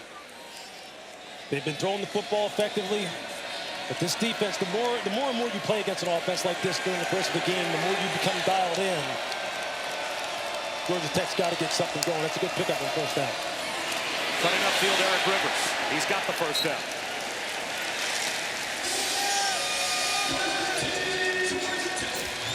Buster Faulkner, the offensive coordinator for Georgia Tech, just trying to get the ball in the hands of his big-time playmakers, Eric Rivers being one of them. He's the guy who probably has the most top-end speed, can just flip the field in a hurry once you get him out into space. It's Coach Faulkner right in the middle of your screen. Haynes King off play action. Check down. Malachi Hosley spins out of a tackle. Caught at the line of scrimmage, but fought his way ahead for about 6 yards as Brandon Strozier couldn't bring him down. Eventually, Cade Denhoff did. There you can see what Buster Faulkner, the play caller that was just on the screen, is thinking. Let's get the ball in the hands of the playmakers other than Haynes King. They love the kind of guys that they have who can make people missing space out in the open. You see them trying to get that done now.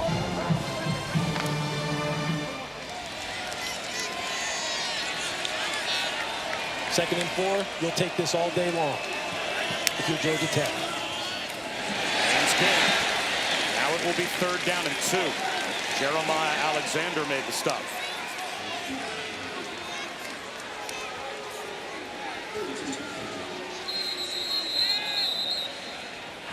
We have an injured Yellow Jacket. For an injury to an offensive player.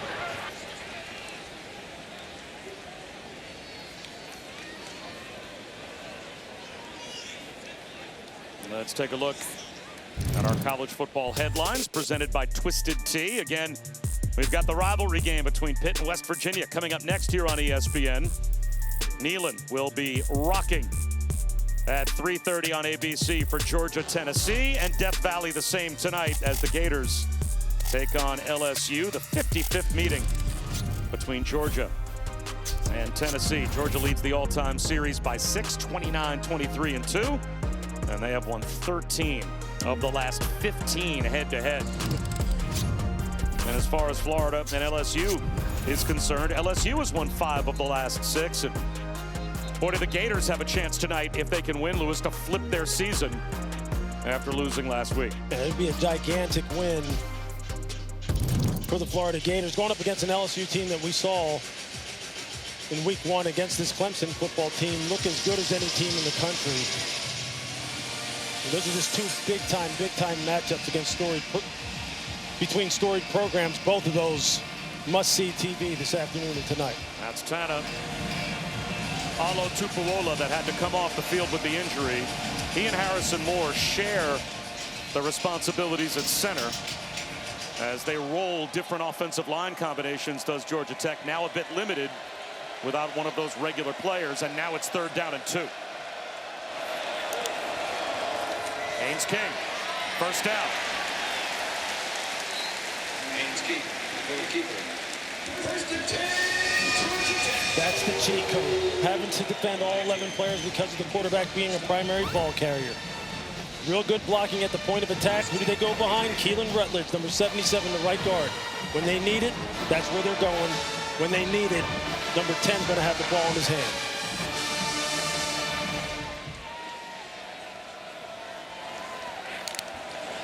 Haynes in motion. Instead, the slant. A catch for about 6 yards to Dean Patterson. You know, talking to Dabo Swinney, I mean, Paul Johnson's not the coach at Georgia Tech any longer, but there's still a lot of triple option principles in this offense, isn't there, with Haynes King at quarterback and his running ability? Sure is. They stretch you horizontally with the ability to run the ball inside for Haynes to keep it out on the perimeter, pitch it to a pitch man. And defensive coordinator Tom Allen said, we're built for it. It's built into our system. We should be able to handle it. This will be a false start. False start. Offense, number 78. 5-yard penalty. It's 2nd down. It's only the 4th penalty of the game, and now 2 on each team. So in terms of flags being thrown, this has been a very clean game. But now it's 2nd down and 9. 4.5 minutes to go in the 3rd quarter. Pre-snap penalties. You just converted on the 1st down. Now it's just one of those kind of situations where you just don't want to kill your own momentum. This game is going to be nip and tuck, down to the wire. You just got to lock in. Brent Key, you see him there, the former Georgia Tech offensive lineman himself. Nothing hurts him more than to see that. Haynes King in trouble. He escapes. He's got the sideline. Haynes King to midfield before he steps out of bounds. Ran away from Wade Woodhead and gained 17. Found an escape hatch. This is what happens. You've got to rush with lane integrity. You see, they get Will Helt upfield. Then I believe it's Sammy Brown who gets out of position. And if you don't have lane integrity against this young man, that's the result. They fake the toss. Incomplete. Out of the reach of Eric Rivers. And Haynes King, slow to get up. He got high load pretty good. TJ Parker down around his ankles, and then Will Helt hit him up top. Timeout for an injury to an offensive player. And is that Keelan Rutledge coming off the field? So Will Reed will now replace Keelan Rutledge. That's another offensive lineman starting out of the game for Georgia Tech. Another look.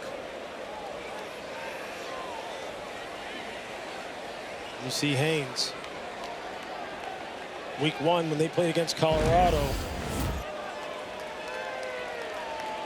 So Keelan Rutledge has sprung a leak. I promise you he won't be out long. Not going anywhere is Jamal Haynes. Sammy Brown Another big negative for the Clemson defense. And it's 3rd down and long. Watch Sammy Brown. Watch him communicate right here, and he just starts bumping out. He knew what was coming right away. Just watch him. Watch him. He's already on the move. That's instinct. That's top-level linebacker play. That's knowing the formation, knowing the down and distance, and going ahead and triggering immediately and making a TFL. 3rd down and 15.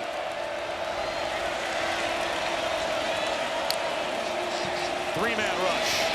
Still puts pressure on the quarterback. Haynes King on the run. He's going to try to do it himself. Hit from behind. Just short of the 1st down. 4th down and 2. Just inside the 41-yard line as Wade Wood has made the stop. It's 4th down and a long 1. Just short of the 40. The offense staying on the field for Georgia Tech. They will go for it. Haynes King doing what Haynes King does. Put the game on his shoulders. Both throwing and running the football, scrambling for extra yardage, whatever he's got to do.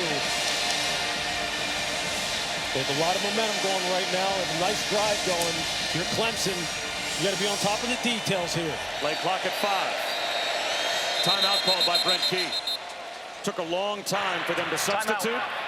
Georgia Tech. And then get out of the huddle. And it didn't seem to seconds. be like the players on the field had recognition of the play clock. And the head coach did. So he calls timeout before a crucial 4th down and about 1.5 yards. As soon as we're done, the backyard brawl, Eli Holstein and Pitt will take on West Virginia. Rivalries, man. They are the very, very best. And that one right there is as bitter as it comes. 4 of those you played in were in a Panthers uniform. Your record was? What were we, 2-2? Something like that. You know, that's good enough. But look at this right here. Just look at that. That's offensive lineman right there. Just like, hey, just stop it up. Right. Put me back in. Some of the stories, the way in which they talk about this young man, he takes nothing from nobody. You think that he was just like, look, just shove something up my nose. Let me get back out here. He was in a car accident in December of 23, and they nearly amputated his right foot. And a couple of years later, Keelan Rutledge is out here blocking in a Power 4 conference. 4th down and 1. Haynes King motions into the backfield. They'll try a little pre-snap motion trickeration. It is a fumble snap at the exchange. They slip JT Birr, the tight end, under center. They tried some trickery, and he couldn't handle the snap. A flag down on the far side of the field as well. As things stand now, Clemson's got the stop. Rolling on the field is the ball carrier, but short of the line to gain. Sideline warning. Clemson, they're first. It'll be Clemson ball, 1st and 10. So another stop on 4th down for Clemson. JT Birr just having a rough day. You see him coming in here in motion, tries to get the quick snap from the center, Harrison Moore, who had just come into the game.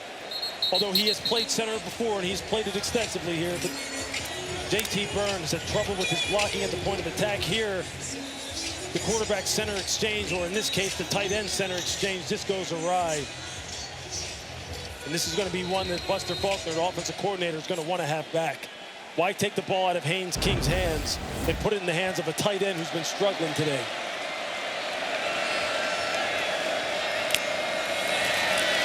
Klubnik back to work. Tipped ball is complete. Now, certainly can make the argument that when the game is on the line and a 4th down and 1 in plus territory is about as determinative a play as there could be, you want the ball in the hands of at least one of your best players. No doubt. And Georgia Tech did not go that route on that last call. Yeah, look, in the course of the game, every coach has calls he wants back. Buster's going to want that one back. Can Klubnik take advantage and stretch the Clemson lead? Great field position, but 2nd and 10. Quarterback draw. He gets a block. Leighton Powell had him lined up. But a good block out on the edge. Springs Klubnik for 6 yards again. Zachary Toby with a corner tackle. So a big play coming here. 3rd down and 4 on Clemson's side of the 50. There's sudden change situations. We talked about them earlier. This is the sudden change situation for Georgia Tech's defense. You fumble the ball midfield, basically. You're on your way in, but maybe for some kind of score. Defense got to come out. You got to hold them to 3 and out.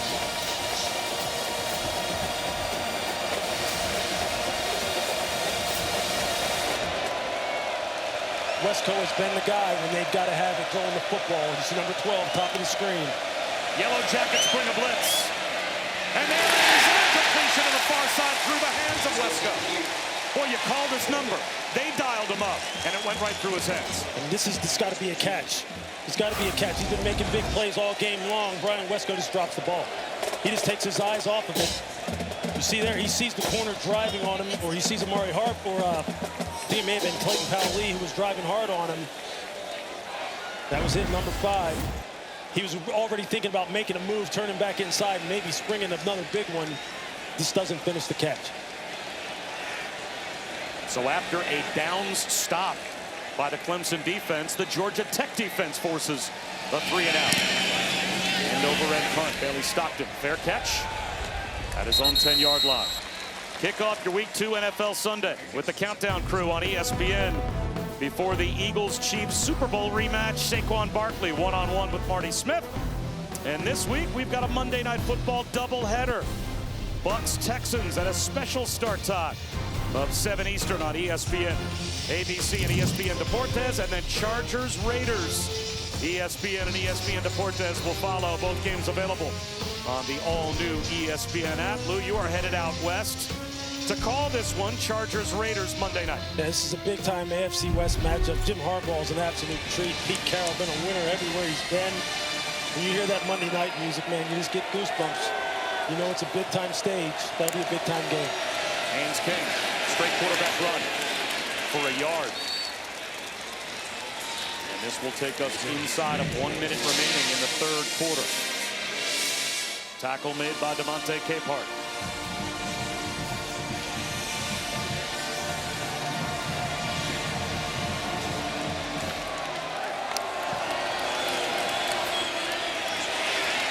The crosser is Haynes. Catch and run. He was once a wide receiver, changed to running back, but it's nice to go home once in a while to what you do best. And Jamal Haynes picks up 10 and a 1st down. That's an unbelievable individual effort by Jamal Haynes, going up against one of the best athletes on Clemson's roster, Sammy Brown, the linebacker. Sammy can't even get a hand on him in the open field. Chris Budden, an injury report on that offensive line for Tech? Yeah, Tana'alo Tupaloa has gone into the locker room barely able to put any weight on his right foot. So this appears to be Harrison Moore's ball game at center for the rest of the way. And he is out there to snap it to Haynes King on 1st down. Haynes King fakes the jet sweep. Weaves his way through tacklers for a Georgia Tech 1st down for what should be the final play of the quarter.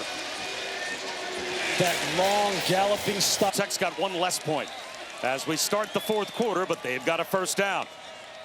And they'll run it with Jamal Haynes, and he may have picked up a yard, as Haynes King is now in the top 5 in passing yards all time at Georgia Tech. But it's the ground game that they lean on, Lewis, more than anything.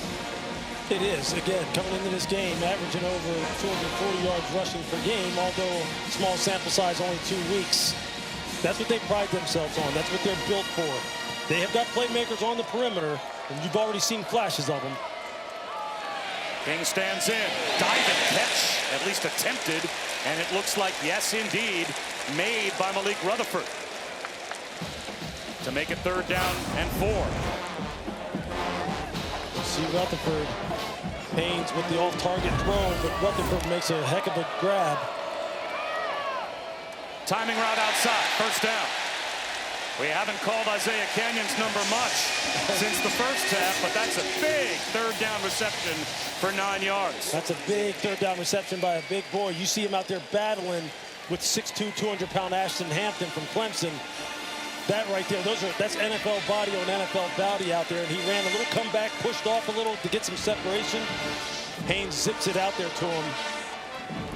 You just love seeing football like that. Elite athletes going one-on-one. Big 1st down pickup.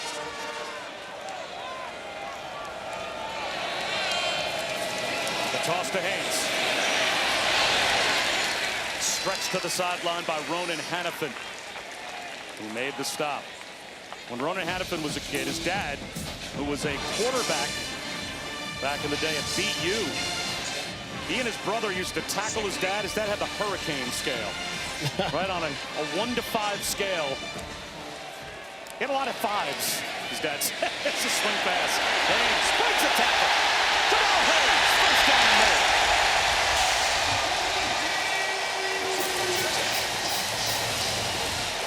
That's just so good. Haynes King sees. There it is, playing front and coverage, rushing with 4, covering with 7, playing a cover 2 type look. Actually playing what they call a 3 cloud. He just dumps it off to the running back and lets him make a defender miss and then takes it upfield. Haynes King calls his own number. Pounds his way down into the red zone. 2.5 minutes gone by, 4th quarter. Shelton Lewis made the stop. Now, I know in the program, Haynes King is listed at 6'3", 215. When you stand down the field next to him like we did yesterday and talk to him, he doesn't look 215. He's a very wiry, thin, long individual. He plays the game like he weighs 225. Just unbelievable competitive toughness to run that ball between the tackles like he does. And now Malachi Hosley joins Jamal Haynes in the backfield. The handoff to Hosley. Inside the 10-yard line. First down. Check that, Jamal Haynes. And he's down to the 8-yard line to make it first and goal. Malachi Hosley getting out on the perimeter and just blocking Ronan Hannafin and getting pushed at the point of attack. A lot of selfless individuals on this Georgia Tech football team. High-character football guys who play for one another. You're seeing it now on this long, grueling drive. Bunch set left now, with Malachi Hosley going in motion. Haynes King fakes the toss. He's at the 5, stumbles. He had a lane to the end zone and couldn't get to the goal line. It'll be 2nd down and goal at about the 2. Got to have it where they run it, Bob. Right side of the offensive line. Rutledge and Kearney, 77 and 72. That's where they're going. Quick update from Chris Button. Jamal Haynes back in there after taking off a play where he had to go to his knee and suck down oxygen out of a bottle. And now he runs back out. Malachi Hosley heads to the sideline. 2nd and goal.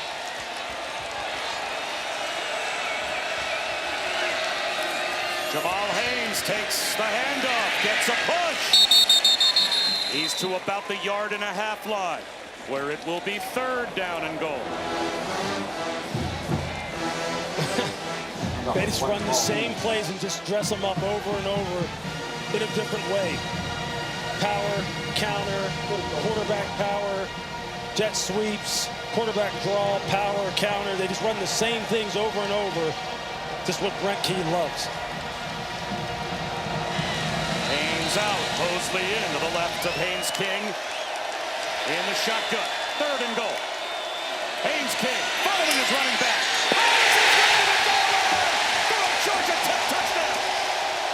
He ran over Ricardo Jones.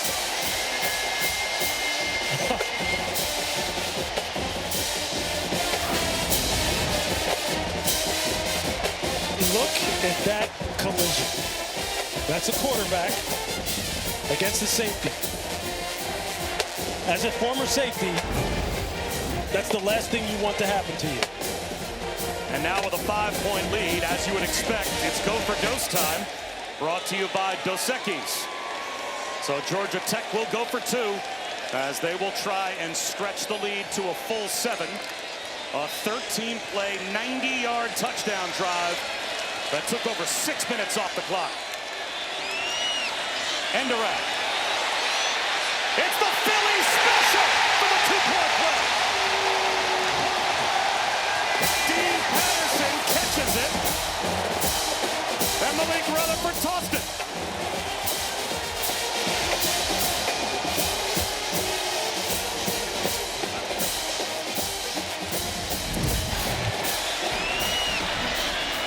Nice play call by Buster Felker. Sometimes it is okay to get cute, especially when you execute in a big moment. He won't want that one back. Not at all.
Georgia Tech once had a 13-point lead, only to see Clemson score back-to-back touchdowns to end the half.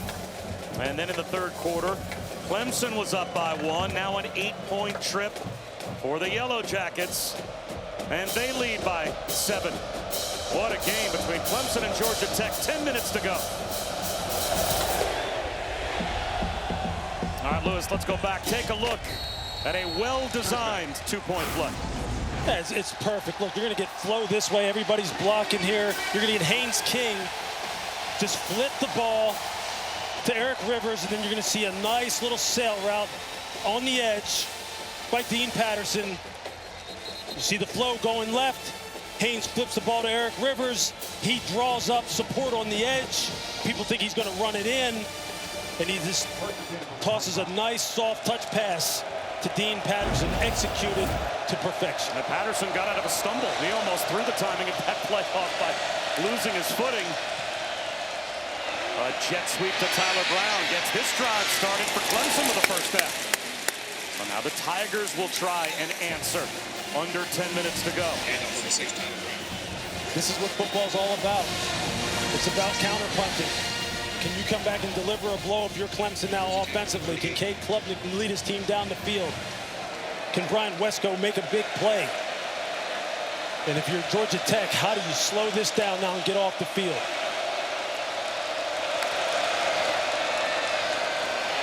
Adam Randall. Upfield for 4, maybe 5. After that play, that puts Clemson at 326 yards of total offense. Georgia Tech has 320 yards of total offense. So the two teams separated right now by 6 yards and 7 points on the scoreboard. Klubnik, quarterback draw of his own. Hit by E.J. Lightsey. And comes up 2 yards shy of a first down. So 3rd down and 2 at the 46. This is big. This is big. You're probably thinking this is 2-down territory for Clemson, considering the way they've been running the football. Tigers are 5 for 10 on 3rd down. It's about assignment football for your Georgia Tech. Eyes on your work. They're trying to spread it out, make sure there's no miscommunications.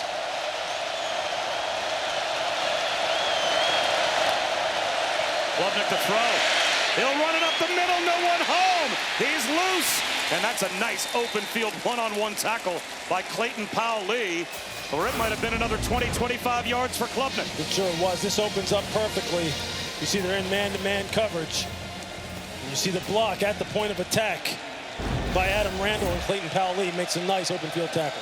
Wide receiver screen. Cole Turner. Down to the 36-yard line of Georgia Tech. He's got 5. See Clemson cool, calm, and collected. Just methodically trying to march the ball down the field. This is the kind of situation where Dabo, as you see on your screen, needs to trust his quarterback. Quarterback has to deliver. Take care of the football, make clean reads. Don't put the ball in harm's way. Let your playmakers do the work.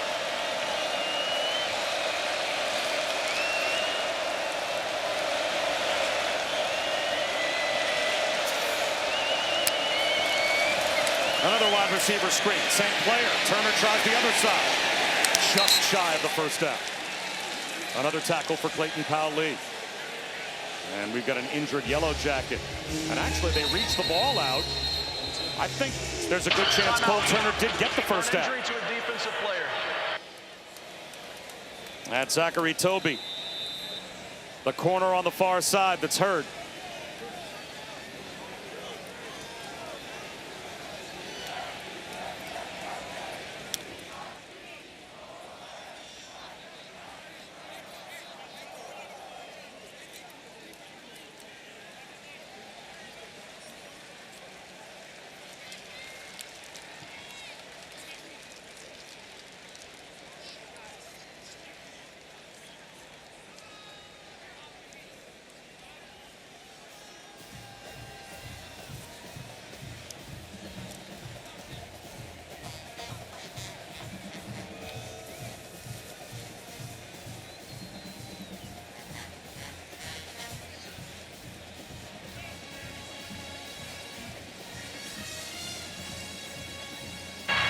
previous play has been reviewed, and replay has determined that the ball carrier was short of the line to gain.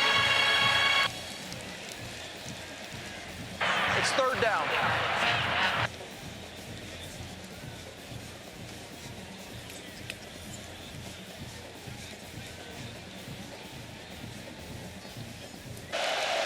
And corrected it. Third down and a half-yard to go. Randall empties the backfield. Klubnik, right up the middle, has the first down and then some.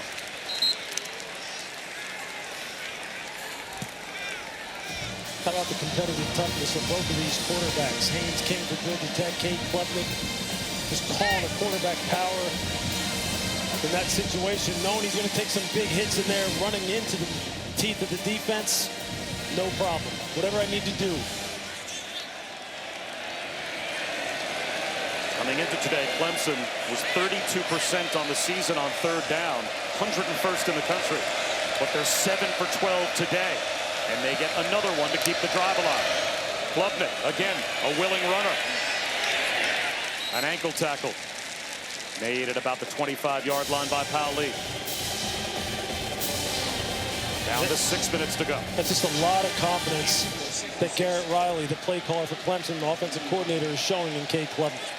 Putting the ball in the hands of his quarterback. To make good decisions, protect the football. You're carrying the fortunes of the entire football team in your hands at the most crucial moments of the game.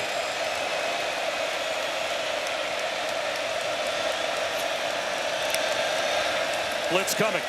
Klubnik has an outlet. Right on time to Wesco. He sensed that blitz coming up the middle, knew he had man-to-man coverage, and a good timing route to the 12-yard line to pick up 13 and a first down. Whenever they need it in the passing game, who do they keep going to? The super sophomore Bryant Wesco. 6'2", 190 pounds, just as smooth as water the way this man runs routes. You see today, 7 for 126.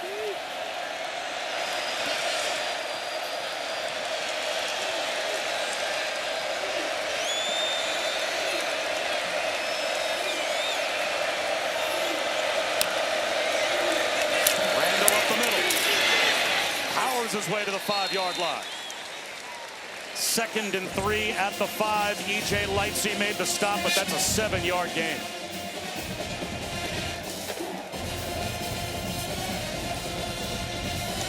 Really like what Garrett Riley is doing as far as his play calling, the way he's mixing it up on this drive. High percentage throws, quarterback runs, give it to the 235-pound tailback. Nice diversity, complimentary football. Quarterback run. Klubnik cut down right about at the 5-yard line. Amari Harvey rifled up to make that stop.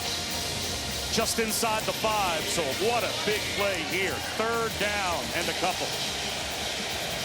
And you have to think, I would assume, Lewis, 4-down territory for Clemson. 4 minutes to go, down by 7. They've got a couple of snaps to get these 2 yards, if not a touchdown.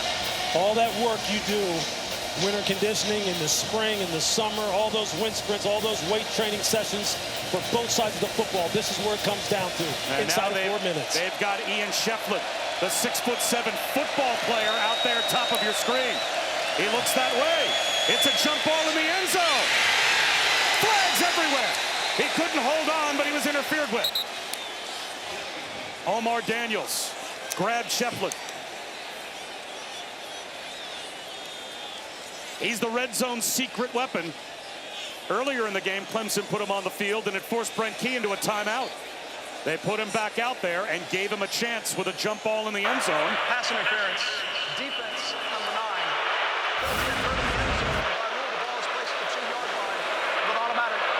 That's a tough cover for Omar Daniels. It sure is.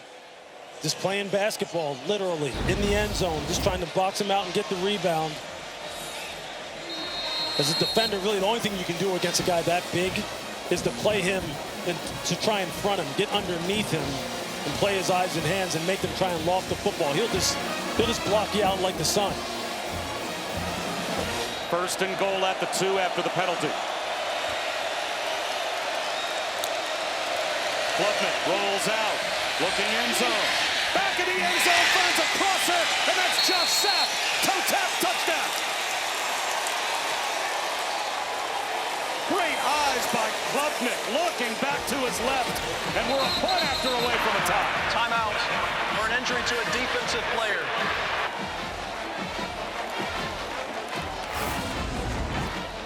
This is a great throw and catch executed by Clemson. See that ball slipping out of his hands.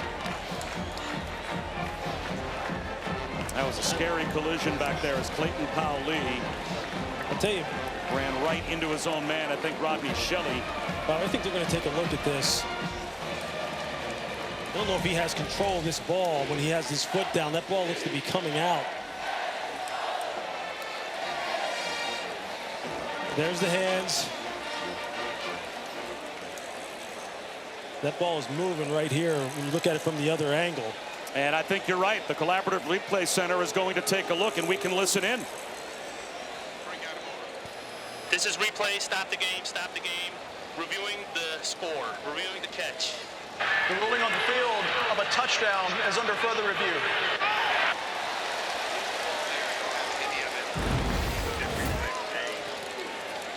Yeah, we were looking at replay. I mean, he has it through the ground, so I'm not worried about that. No. But it's this action that he's fiddling with the ball. I'm looking at program A. Hey, Todd. B. Yes, hey, Adam. This is Adam. The ruling on the field is a touchdown. Yeah, I'm gonna show you two shots. I'm gonna show you the handheld. This is the handheld right here, and you can see he's got a body part down, but his ball is pinned against his lower leg right there with the tops of his hands. Keep going. And then he's out there, right? And then he's still fuddling with that ball. Okay, on that shot right there. And then he gets control, but he's clearly out. Do you see a loss of control with a foot in the white? I don't think he has control there. I agree with you.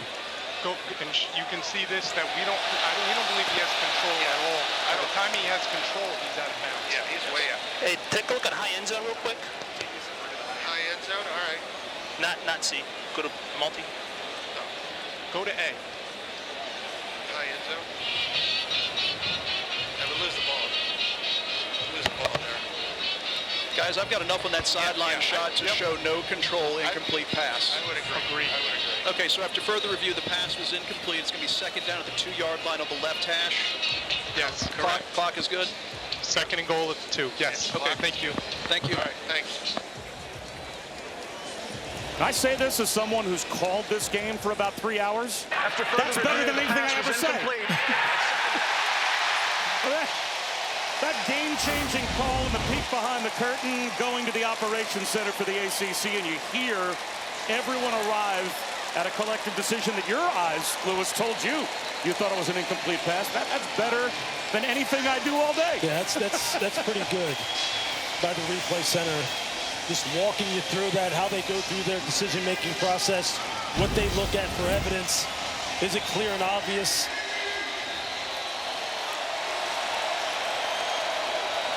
So it is an incomplete pass, and it's second down and goal now at the 2-yard line, without Clayton Powell-Lee on the field because of the injury. They'll run it straight ahead. Make no mistake, this is a touchdown. Adam Randall. And now we are indeed once again a point after away from a tie.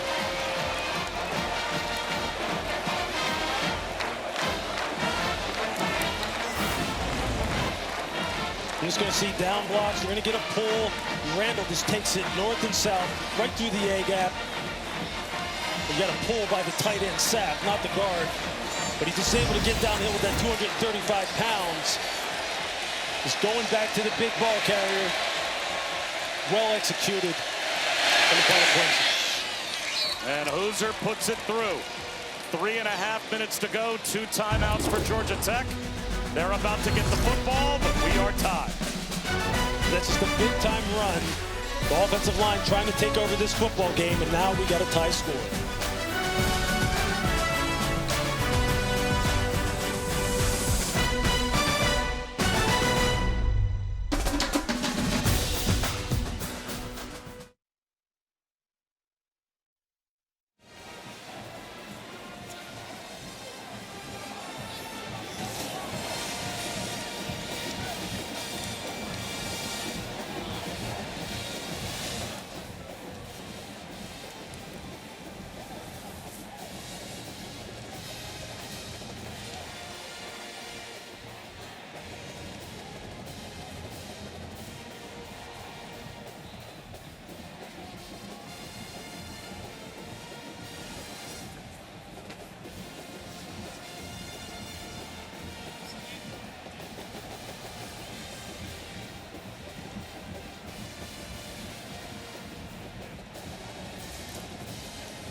2 timeouts left for Georgia Tech.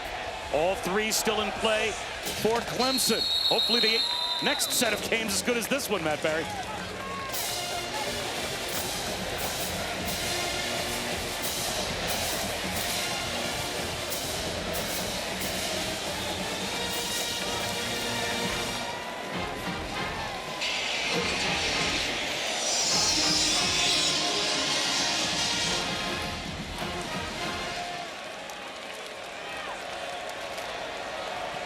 Well, Lewis, it is now in the hands of Haynes King. Yeah, this is his time. This is where he can build his legend. Throwing it, running it, just taking care of the football, see what he can get done. And he'll start with his own run and runs into a wall of purple. No gain on first down. Look, I think if you're Clemson, and this defense led by defensive coordinator Tom Allen, now's the time to be on top of the details as far as the run game, reading your keys. Don't let somebody sneak behind you on the 3rd level in the secondary. Let the front do their part. Let the secondary do their job. Everyone just do your job. When you don't, that's how you lose games. Haynes King, as you can see, has been clutch. Clutch on opening night in Colorado. Slant, caught. Very close to a first down. Rutherford spins out to the 34-yard line. 3rd down and 1. And now on the far side of the field, Avion Terrell is there.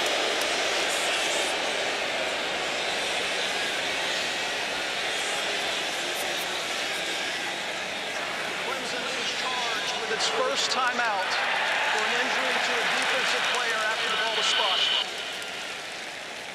So Clemson loses a timeout because of the Avion Terrell injury. That's also not a player you want off the field if you're Clemson, so I don't think this is a faked injury. Let's see. Yeah, he's calling. He wants to get off the field. Yeah, he sure is. Although I will say this, he got up pretty quickly. He's off the sideline already now. You hear the fans here aren't very happy about it, but you're right. Early on in the down, he was calling for someone to come in for him. I guess he's probably thinking, if I don't go down, we're not going to have time to sub for me before they snap the ball on 3rd down and 1. So after the ball is spotted, ready for play, if a player is injured after that, a team can be charged to timeout. 2 timeouts remaining. 2 timeouts. So both teams now with 2 timeouts left. Now they got Jaden Lucas in the ball game, number 10, replaces Terrell. They're going to throw the football. Do they target him? Do they try and protect him defensively, make sure they have help over the top? What's the plan? The plan is quarterback run. There goes Haynes King, first down and more. That's a pretty good plan. Now, if you're Georgia Tech with 2 timeouts, do you let the clock go down to the 2-minute timeout when at this point you're thinking field goal range? It looks like they might. Well, they're not in a hurry. You see the coaching staff telling them to just let the game clock wind down. Aidan Birr's career long last year against Virginia Tech, a 51-yarder. So if they can get to the 35-yard line or so, they feel like they are within Aidan Birr's range. Georgia Tech will try and do just that when we come back with 2 minutes to go.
It seems almost certain at this point one of these two coaches is going to win a one-score game today. Dabo Swinney and Brent Key, both well above 500 in one-score games as head coaches. Georgia Tech, this is the 8th time that they have played a ranked ACC opponent under Brent Key, and they have won 6 of the previous 7.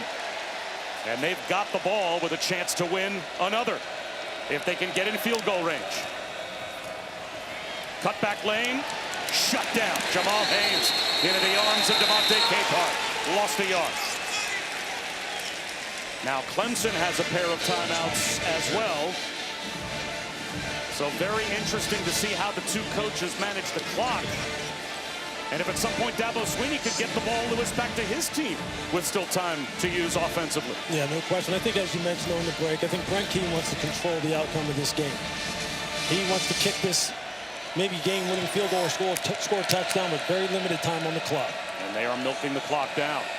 10 on the play clock, 1 minute and 20 on the game clock. Haynes King looks to the sideline, perfectly timed. Out of bounds, Eric Rivers shoved out by Woodaz, short of the first down by about 1.5 yards. Haynes King reading middle of the field coverage, knows that he sees a corner bailing on the outside and just gets it to Rivers on the comeback on the outside. That's advanced level quarterback play. He knew exactly where he needed to go with the football. Well executed throw and catch. 3rd down and a little less than 2. Extra tight ends on the field for Georgia Tech.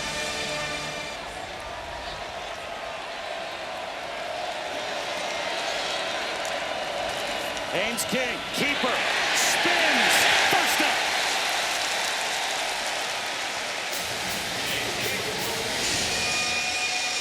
They are 10 yards away from where Brent Key said he's comfortable giving Aidan Birr a chance. Continuing to lean on the right side of this offensive line when they got to have it and they're going to run it. Quick passing game when they want to throw it.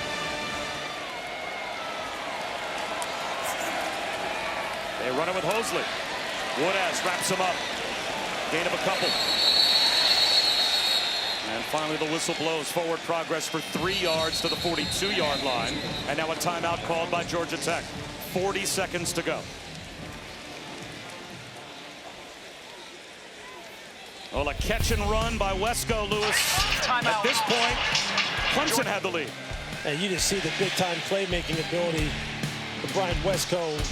When you don't execute zone coverage properly, you get good downfield blocking. This kid can turn the short catch into the long gain. I mean, he is just a home run hitter. And then Haynes King just absolutely punishing the Clemson secondary on the way to his touchdown run. And then just getting the big 235-pound Adam Randall going straight down the middle. This game has had a little bit of everything. It's had some throwing, had some good tough running. The quarterback's running the football with authority. Some turnovers, sudden change, and now we're right down to the wire. 40 seconds left to go. Can Georgia Tech simply play power football at this point? Can they simply just run Haynes King and Jamal Haynes into field goal range, or at some point does this ball have to go back in the air? Well, we saw them do that to close out the game against Colorado in week 1. I mean, obviously this is a little bit of a different defensive front with Clemson. So I think you still may see them put the ball in the air, especially if they get a favorable look and get the ball out of bounds, easy throw and catch. Malachi Hosley empties the backfield. Eric Rivers in motion. Haynes King fakes the jet sweep. Gets a push inside the 40-yard line. Peter Woods made the stop. 30 seconds to go. This is so tough. His willingness to slam that ball between the tackles over and over again. And now the final timeout called by Georgia Tech. Timeout. Dabo Swinney was standing next to one of the officials on the far side, was thinking about calling a timeout, but decided not to, so Brent Key does. Aidan Birr.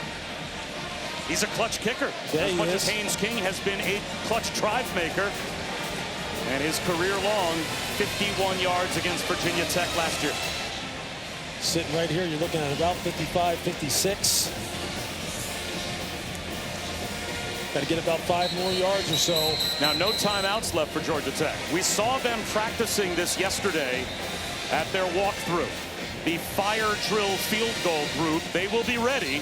That if this is a tackle in the field of play short of the line to gain, that whole group is ready to sprint out on the field and get lined up for a field goal with 26 seconds to go, and now no timeouts left. If they pick up a first down, obviously they would have the ability to line up and spike it.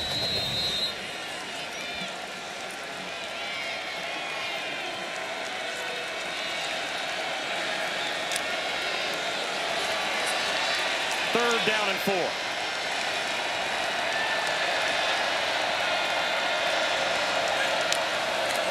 Haynes King will run it. He'll be short of the first down. Driven back after a gain of only a couple, and here comes the fire drill. They will line Aidan Birr up to try and win the game. Down to 10 seconds to go. His career-long 51, this from 55. The snap is off. It is on the way. It's got the distance.